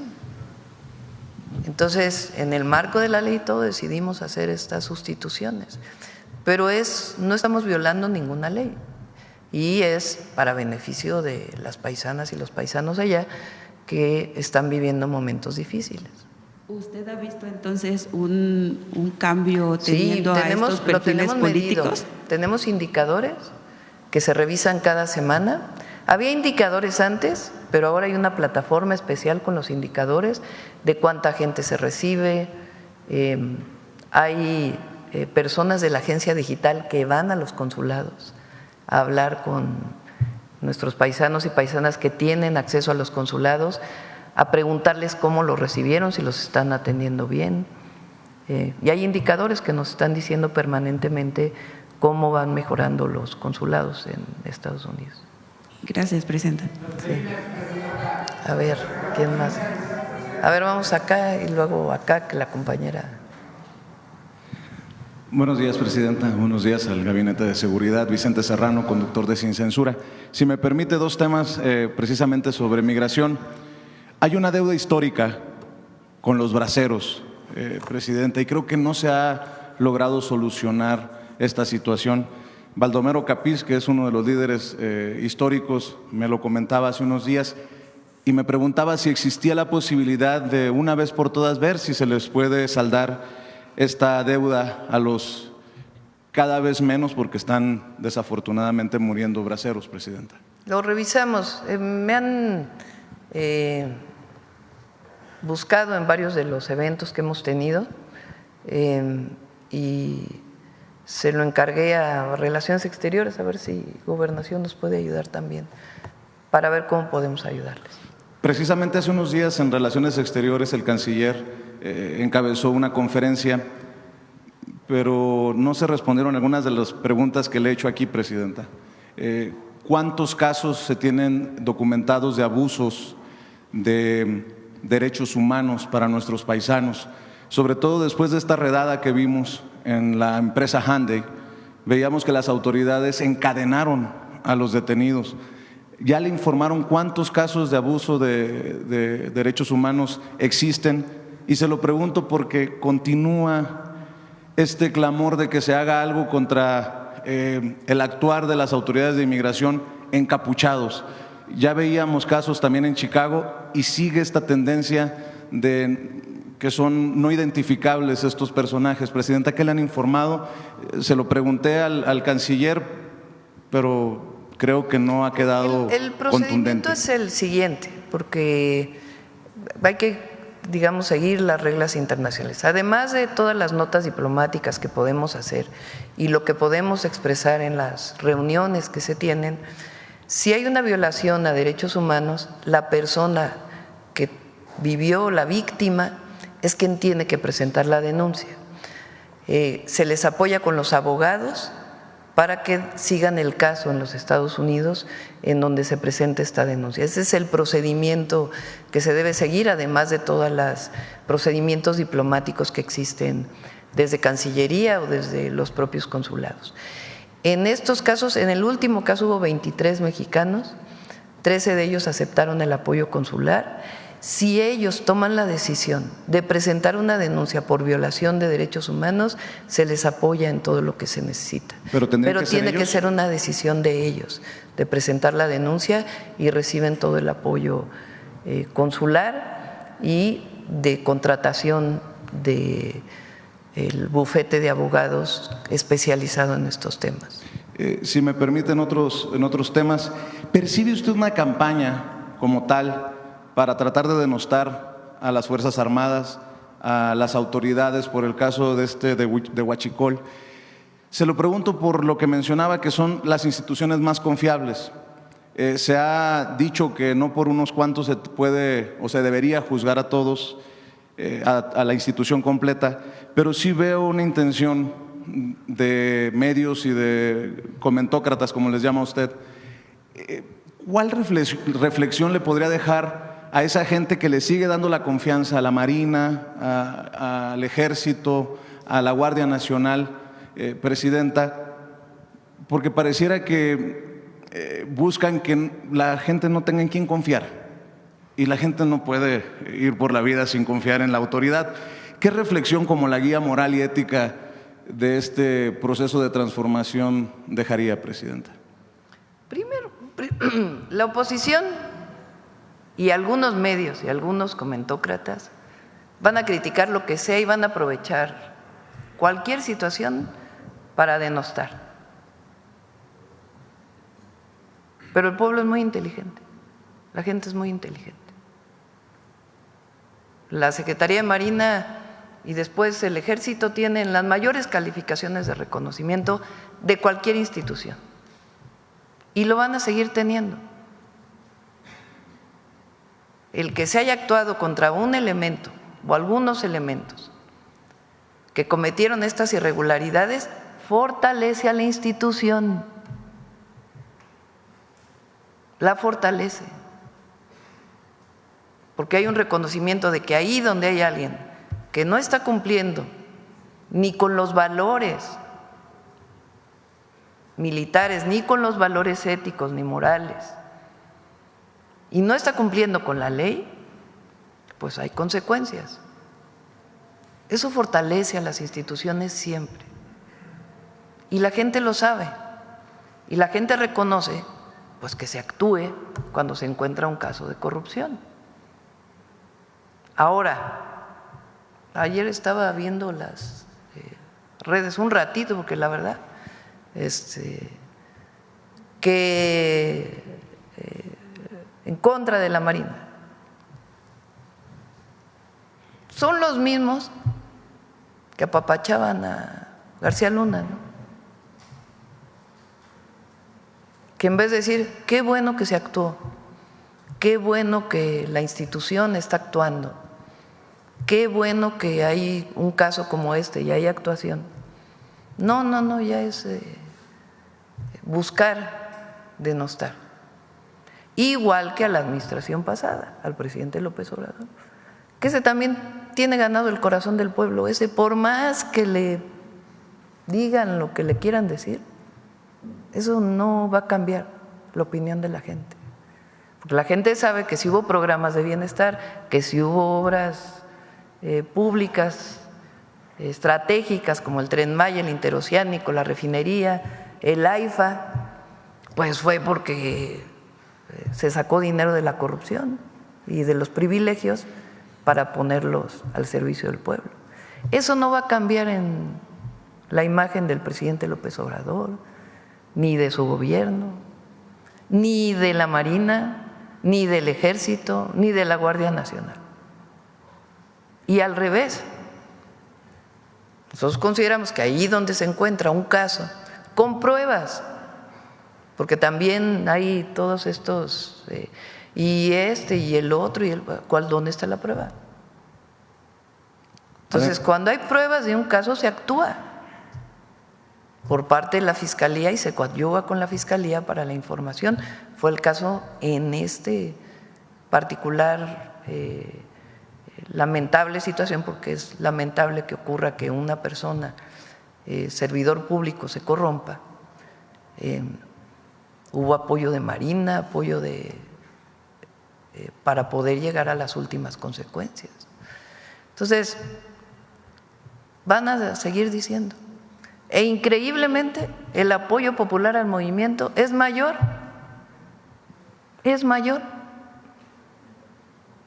porque la gente es muy lista, no se va con la finta ya de la comentocracia y los conductores que buscan denostar sin argumentos. Además, una falta de respeto para quienes arriesgan la vida en las labores de seguridad. Además, coincido plenamente, pues la Marina, la Defensa nos ayudan, seguridad nacional, seguridad interior, seguridad pública, cuidado de la mar, más todas las actividades que tiene como guardia costera, digamos, la Marina. Entonces son instituciones de primera y con elementos de primerísima, preparadísimos. Las grandes instituciones del Estado mexicano. Ahora, si hay un elemento que se corrompe, pues hay que actuar. ¿Para qué? Para defender a la institución. Con su permiso, si me permite, dos cosas para cerrar de mi parte, Presidenta. En el tema del paquete económico presentado, yo sostengo que como nunca antes el ciudadano de a pie podría tener la oportunidad de opinar acerca de estos impuestos saludables y quedarán exhibidos aquellos que defienden los intereses de las refresqueras, de las tabacaleras, de incluso las empresas que promueven las apuestas y que nos han llevado a un problema de ludopatía muy grave en nuestro país también, y lo de los juegos violentos para los niños. Si bien es cierto, el ciudadano tiene la libertad de tomarse el refresco, de fumarse el cigarro, de comprarle a su hijo lo que quiera y de gastarse el dinero como quiera, creo que amerita que escuchen de usted ¿por qué? Porque en esa libertad estamos en los problemas de diabetes, de obesidad, de ludopatía y de todo esto que se aborda constantemente aquí en la Mañanera del Pueblo, Presidenta. Es tal vez uno de los planes más sociales que se hayan presentado en los últimos años, tal vez, Presidenta, así lo podría catalogar. Fíjense que hicimos una encuesta, a ver si la pasamos, no sé si mañana o el jueves, mandamos a hacer una encuesta de qué opina la gente de las bebidas azucaradas, bueno, digo los refrescos. Entonces, 88% era, considera que le hace daño. Entonces, ¿cada cuánto lo tomas? Diario, una vez a la semana. Una vez a la semana es cuando el mayor porcentaje. ¿Consideras que es saludable o que te hace daño? Que te hace daño, sí, pero 80 y tantos %. ¿Y por qué lo tomas? Porque me gusta, la mayoría. Bueno, tomar azúcar y tomar azúcar y tomar… Ah, mira, ahí está. Miren, ¿qué tan dañino cree usted que es el consumo de refrescos para su salud? 88% muy dañino. Pero le preguntan, ¿y por qué? Ya me diste la primicia, a ver, ya sácala completa. ¿La que sigue la tiene? ¿En dónde acostumbra a tomar el refresco? En casa. La que sigue. ¿Cada cuánto consume usted refresco? Todos los días, 29%. Recuerden que además los que tienen endulcorantes, creo que se llaman, ¿no? Los de dieta, los de cero, también provocan problemas en la salud. No es que una vez a la semana, 45%. Y luego, ¿por qué es lo que me gusta tomar? 50%. Bueno, estar tomando bebidas de estas, pues también tiene cierta adicción. al azúcar. Pero lo que más me llama la atención es que la gente, hasta ahí déjalo ya, después presentamos la otra parte, sabe que le hace daño. Entonces, pues es muy importante que se haga el esfuerzo. Y además, todo lo que se vaya a recaudar va precisamente para atender las enfermedades que tienen que ver con el abuso. Viene el jueves, yo creo, Secretaría de Salud, porque con varios de los miembros de la Secretaría de Salud, porque muchas de las empresas que venden bebidas azucaradas dicen que no hay pruebas de que tenga efectos en la salud y se van a presentar pues todos los estudios. Entonces es muy poco realmente, pero sí es una señal, una visión de decir, a ver, pues entre todos hay que cuidarnos, ¿no? Porque ayer me presentaban en la reunión de salud la cantidad de personas que tienen daños renales, que está muy asociado al uso excesivo del azúcar.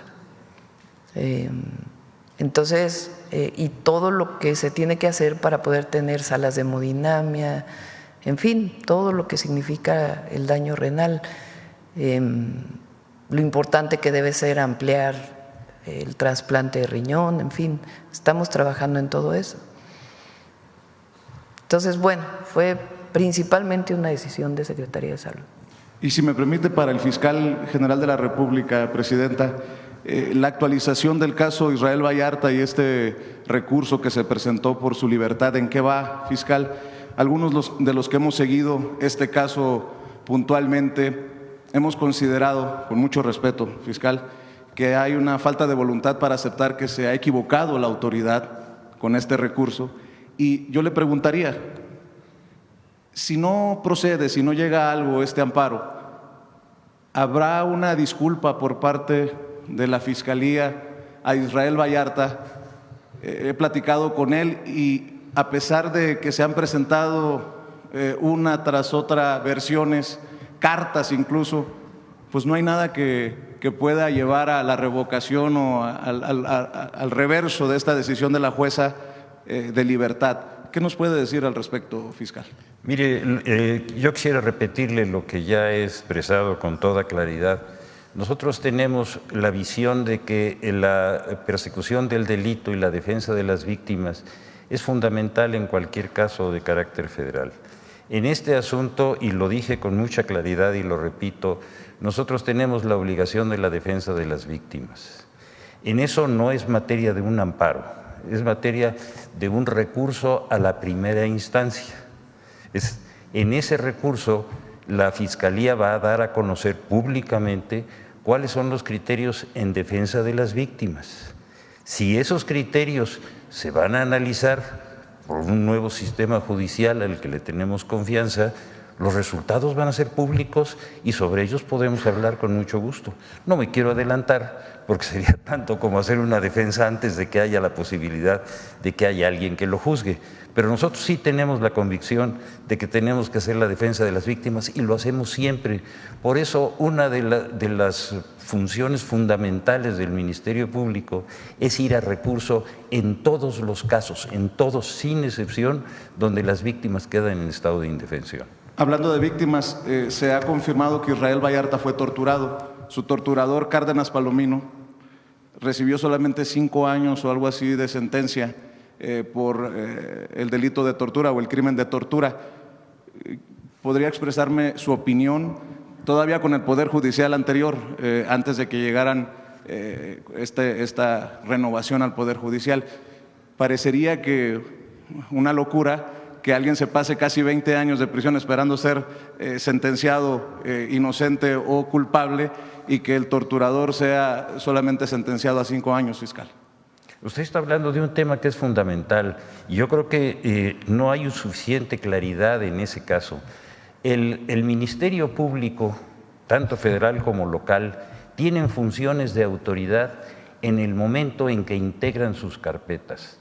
A partir del momento que las judicializan, no hay más que una sola autoridad, una, que es la autoridad judicial. Y si la autoridad judicial permitió que un asunto estuviera durante 20 años sin sentencia, A quienes deberíamos de llamar, y por eso lo estamos haciendo en este recurso, es a la autoridad judicial para ver por qué dilató lo que tenía que haberse hecho en 2 años durante 20. Y aparentemente no hay un criterio público en el sentido de exigirle a esa autoridad y a esa juez que explique por qué mantuvieron durante 20 años un Estado en los acusados como el que usted está señalando tienen todo el derecho de haber sido sentenciados en un plazo máximo de 2 años. ¿Por qué no se habla de ese aspecto que es fundamental? Y eso es lo que vamos nosotros a demostrar en este recurso que vamos a presentar. Muchas gracias, fiscal. Muchas gracias, presidenta. Sí, estoy. Buenos días a todos. Sandra Aguilar, de Grupo Informativo. Presidenta, sumaría al fortalecimiento de su gobierno el humanismo que encabeza usted en esta gira de estos 9 estados este pasado fin de semana. Es evidente que no solamente el humanismo se suma también el reconocimiento, el tema del huachicoleo ciertamente en Tamaulipas, pero también se suma el actuar de las autoridades. En ese sentido, y ante lo ocurrido en la zona sur de Tamaulipas y ante la coordinación, evidentemente con todas las instancias, ¿cuáles son las medidas nos pudieran compartir que van a implementar para que este tipo pues de sucesos o de hechos pues no se siga presentando? ¿A qué hecho te refieres? A lo del huachicoleo en los puertos. Bueno, pues es que se está, no solamente cuando se encuentra, pues se sigue la investigación, sino que se están poniendo muchísimas medidas de control. Les he platicado aquí que la nueva ley de Pemex relacionada con el cambio constitucional permite generar trazabilidad en la importación de combustible. Antes era muy complejo por cómo estaban las leyes. Recuerden que el presidente López Obrador quiso cambiar muchas leyes y la Corte se las echó para atrás. En este caso, con el cambio constitucional y en cambio la ley, trabaja ya Secretaría de Energía, ya están por emitir, algunas ya se emitieron y otras están por emitirse. El objetivo es que cada litro de diésel o de gasolina que es importado se sepa a qué pipa se subió, en dónde se almacenó, de quiénes son las pipas, quién es la empresa, que tenga una identidad la pipa para que si lo para alguna autoridad se pueda saber a qué empresa corresponde, cuándo llegó, cómo llegó a la aduana, a dónde se dirige, cuál es el almacenamiento donde se va a guardar y de ese almacenamiento a qué estación de servicio o a qué empresa se va a vender. Eso se llama trazabilidad.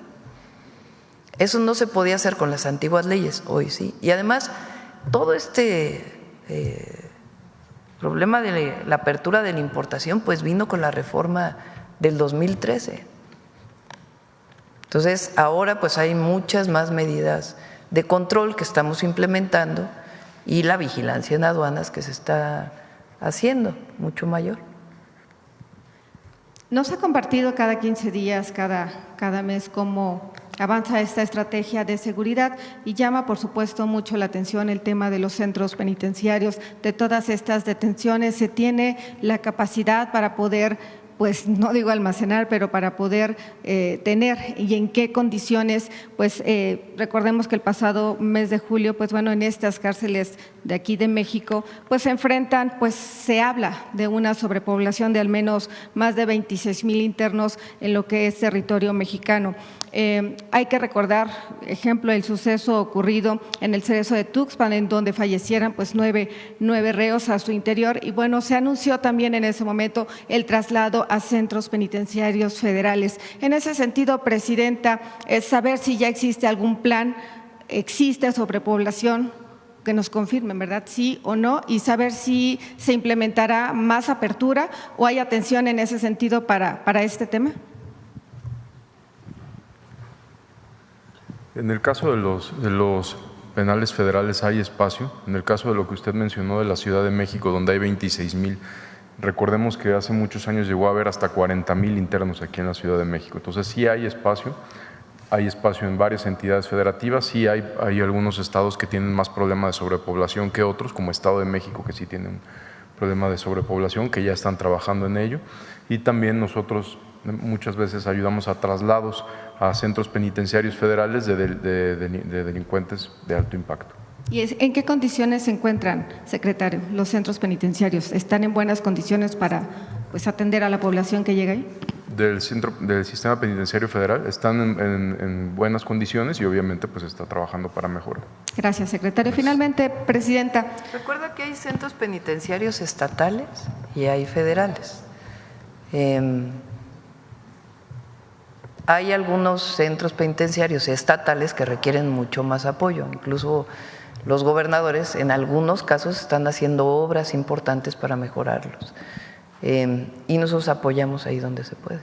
Finalmente, presidenta, el día de mañana se cumple ya un año de esta aprobación de la reforma al Poder Judicial. Por primera vez, en efecto, estos 3 poderes son elegidos por el pueblo. Se sabe que, ya nos ha compartido que el próximo lunes 15 de septiembre será un evento tranquilo, austero, a como nos ha acostumbrado desde el día 1. Sin embargo, llama mucho la atención el desfile del martes 16 de septiembre. Es importante, ¿no?, que estén todos los poderes juntos en este sí, sí los vamos a invitar. ¿Asistirá, por ejemplo, la presidenta de la mesa directiva de todos, diputados? Sí, evidentemente se invita a todos, ya deciden ellos si quieren venir o no. Y ante el protagonismo, pero se invita a todos.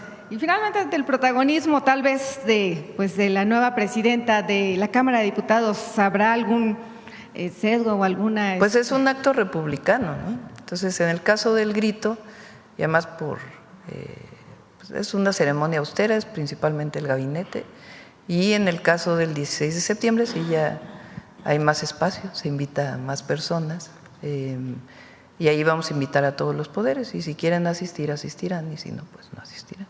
Seguimos en la gira, solamente compartirle y agradecerle por parte de personas el 13 de septiembre también, el día de la conmemoración de los niños héroes, también se invita a todos los poderes. Tamaulipecos, el mensaje usted lo conoce y particularmente el caso que atendió a su salida del evento del Poliforum. Muchas gracias, presidente. Gracias. Vamos, vamos aquí a la compañera y después Nancy, y si nos da tiempo y si no, ya mañana. Gracias, presidenta. Buenos días, Shaila Rosagel, corresponsal de Grupo Gili, El Imparcial de Sonora, La Crónica de Mexicali y Frontera de Tijuana. Presidenta, preguntarle sobre el programa de créditos a los ganaderos sonorenses que anunció en su gira, en su visita a Sonora. ¿Qué más información nos puede dar sobre el arranque y el funcionamiento de este programa? Son 3 estados, Sonora, Coahuila y Durango. Ya vamos a invitar a Sader para que explique con todo detalle. Esencialmente es una solicitud que ellos tenían desde hace mucho tiempo, que en vez de exportar se produzca en México.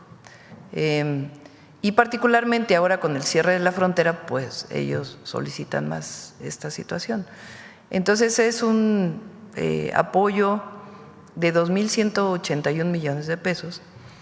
Una parte es apoyo, se llama fondo perdido, digamos, inversión directa del Gobierno de México, son alrededor de 600 millones, si mal no me acuerdo. Otra parte es de los estados, otra parte son créditos para engorda, y otra parte ya para la construcción de los centros integrales de producción. ¿Cuándo arrancará ya el programa? Ya, queremos que la entrega de créditos empiece la próxima semana, en eso estamos. Perfecto. Presidenta, y también preguntarle si hay algún tiempo estimado para la reapertura de la frontera, a la exportación de ganado. De origen, la Secretaría de Agricultura de Estados Unidos planteó en noviembre, pero está trabajando Sader con ellos, o con ella, porque es mujer la secretaria, para que pueda ser antes. Entonces, se está trabajando en ello. Gracias, presidenta. En otro tema de Baja California, en el Ayuntamiento de Ensenada, que encabeza la alcaldesa Claudia Gatón, La directora del Bienestar denunció ante la sindicatura a otros funcionarios municipales por presuntamente presentar y aprobar un listado de obras para el ramo 33 que no cumplen con los lineamientos del programa. ¿Cuál sería el proceder de las autoridades federales considerando que se trata de recursos federales aplicables a obras pues encaminadas a mejorar las condiciones de los más desfavorecidos? Pues puede presentar ante Anticorrupción y Buen Gobierno y de ahí se puede dar vista a la Auditoría Superior para que hagan su propia auditoría. ¿Ya le habían comentado sobre este caso, presidente? Le preguntamos a Raquel a ver dónde va el caso. Muchas gracias. Gracias. Gracias, presidenta. Buenos días a todas y a todos. Nancy Flores, de la revista Contralínea. Presidenta, en este esfuerzo que están haciendo por pues combatir el huachicol y también el huachicol fiscal, a nosotros nos gustaría preguntarles sobre otras líneas de investigación. Esto porque a inicios de 2024, Contralínea publicó un oficio interno que envió el entonces secretario de la Defensa, Luis Crescencio Sandoval, al entonces titular del Centro Nacional de Inteligencia, Audomaro Martínez. En este oficio se le daba cuenta de una investigación que estaba llevando la Sedena en torno al Sistema Nacional de Aduanas. Ahí pues se daba cuenta de presuntos hechos ilícitos, entre ellos pues presuntos sobornos a operadores externos, también contrabando de combustibles y de pepino de mar, así como la presunta manipulación del sistema de parametrización, que es este reconocimiento aduanero por alertamiento para supuestamente también estar realizando actos de corrupción con agentes aduanales. Preguntarle si su gobierno tenía conocimiento de esta investigación interna que se llevó el sexenio pasado y también si se le está dando seguimiento. Omar, ¿quieres comentar algo sobre esta investigación? Pues que son varias investigaciones, algunas que, como ya lo mencionó el señor fiscal, iniciaron en la administración anterior y otras que, digamos, investigaciones que se conjuntan con las carpetas de investigación. Este caso específico que nosotros trabajamos, a pesar de que ya había investigaciones en curso, se inician nuevas carpetas de investigación a partir de marzo de este buque y es en esta carpeta de investigación que la Fiscalía General de la República obtiene las órdenes de aprehensión. En el caso que usted refiere de investigaciones internas de aduanas, tendríamos que ver cuáles son y saber si son las mismas que se están llevando ahorita, pero si iniciaron en la administración anterior, pues son, por supuesto, carpetas de investigación que se siguen trabajando. ¿Y podrían informarlo? Sí, por supuesto que sí. Si me dice cuáles específicamente, con todo gusto lo informamos. Gracias. También, presidenta, aprovechando que está aquí el Gabinete de Seguridad, preguntar si se ha hecho algún tipo de aseguramiento a cuentas bancarias, ranchos, también residencias y autos de lujo al Mayo Zambada. Esto después de que él ya se declaró pues culpable de encabezar el cártel de Sinaloa. Saber cómo va ahí el tema. Siempre se documenta aquí los aseguramientos, pero no se dice a qué grupos pertenecen y particularmente a qué personas. Saber si al Mayo Zambada ya se le aseguraron bienes.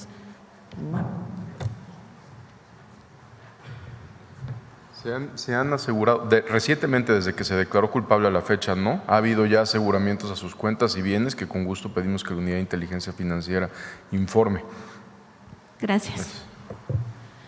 También, presidente, en Contralínea, pues nos dimos a la tarea de rastrear estas listas de los pensionados millonarios, tanto de Pemex como de Luz y Fuerza del Centro, ya las dimos a conocer.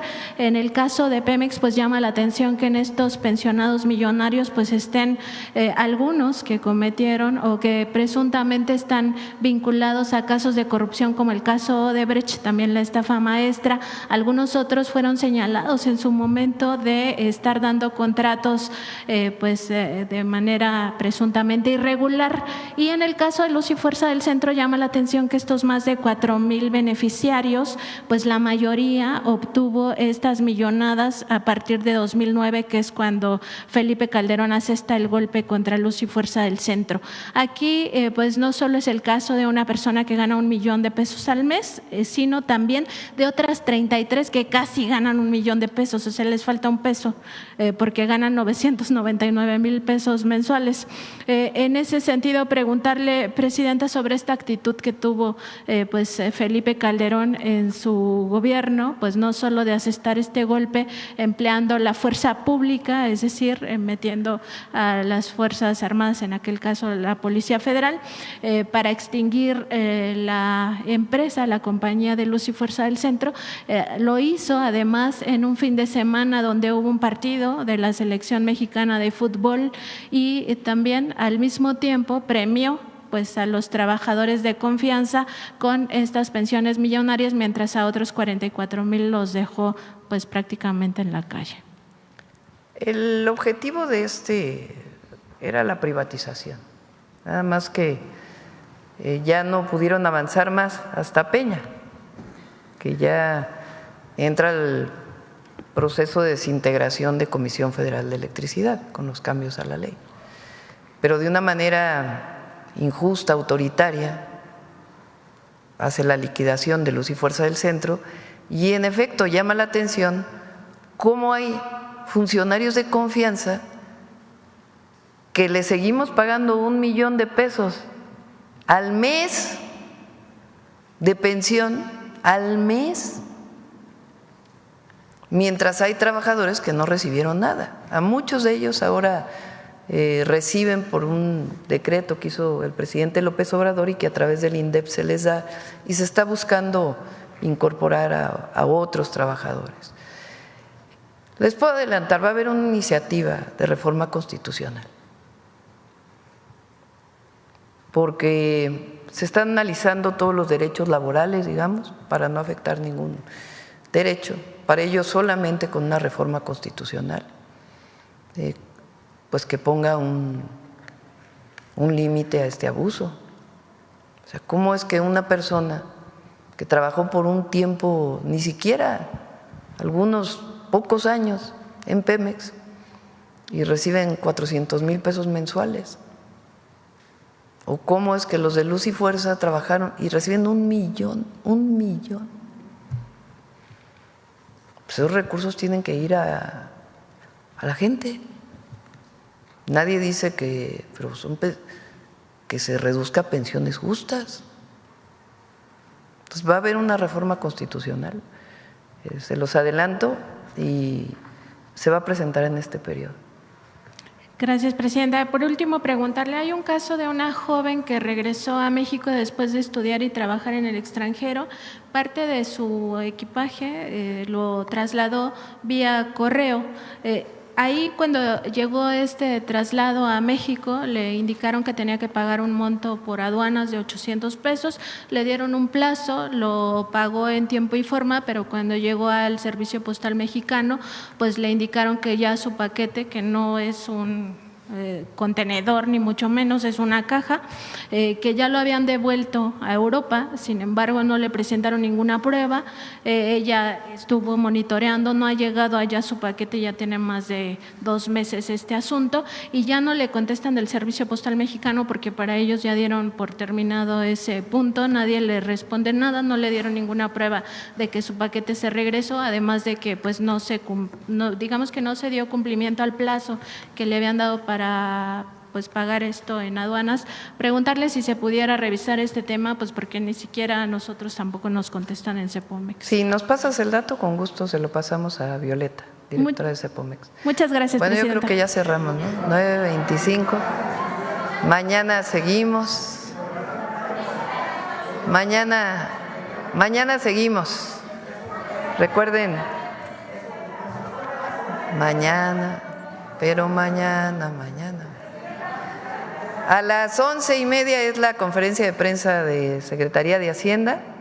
Ahí se van a dar todos los detalles del paquete económico que fue presentado el día de ayer, que está acompañado de otras 2 leyes, o cambios, reformas a otras 2 leyes. Una es la ley de aduanas y la otra a importaciones y exportaciones, que tiene que ver con el Plan México.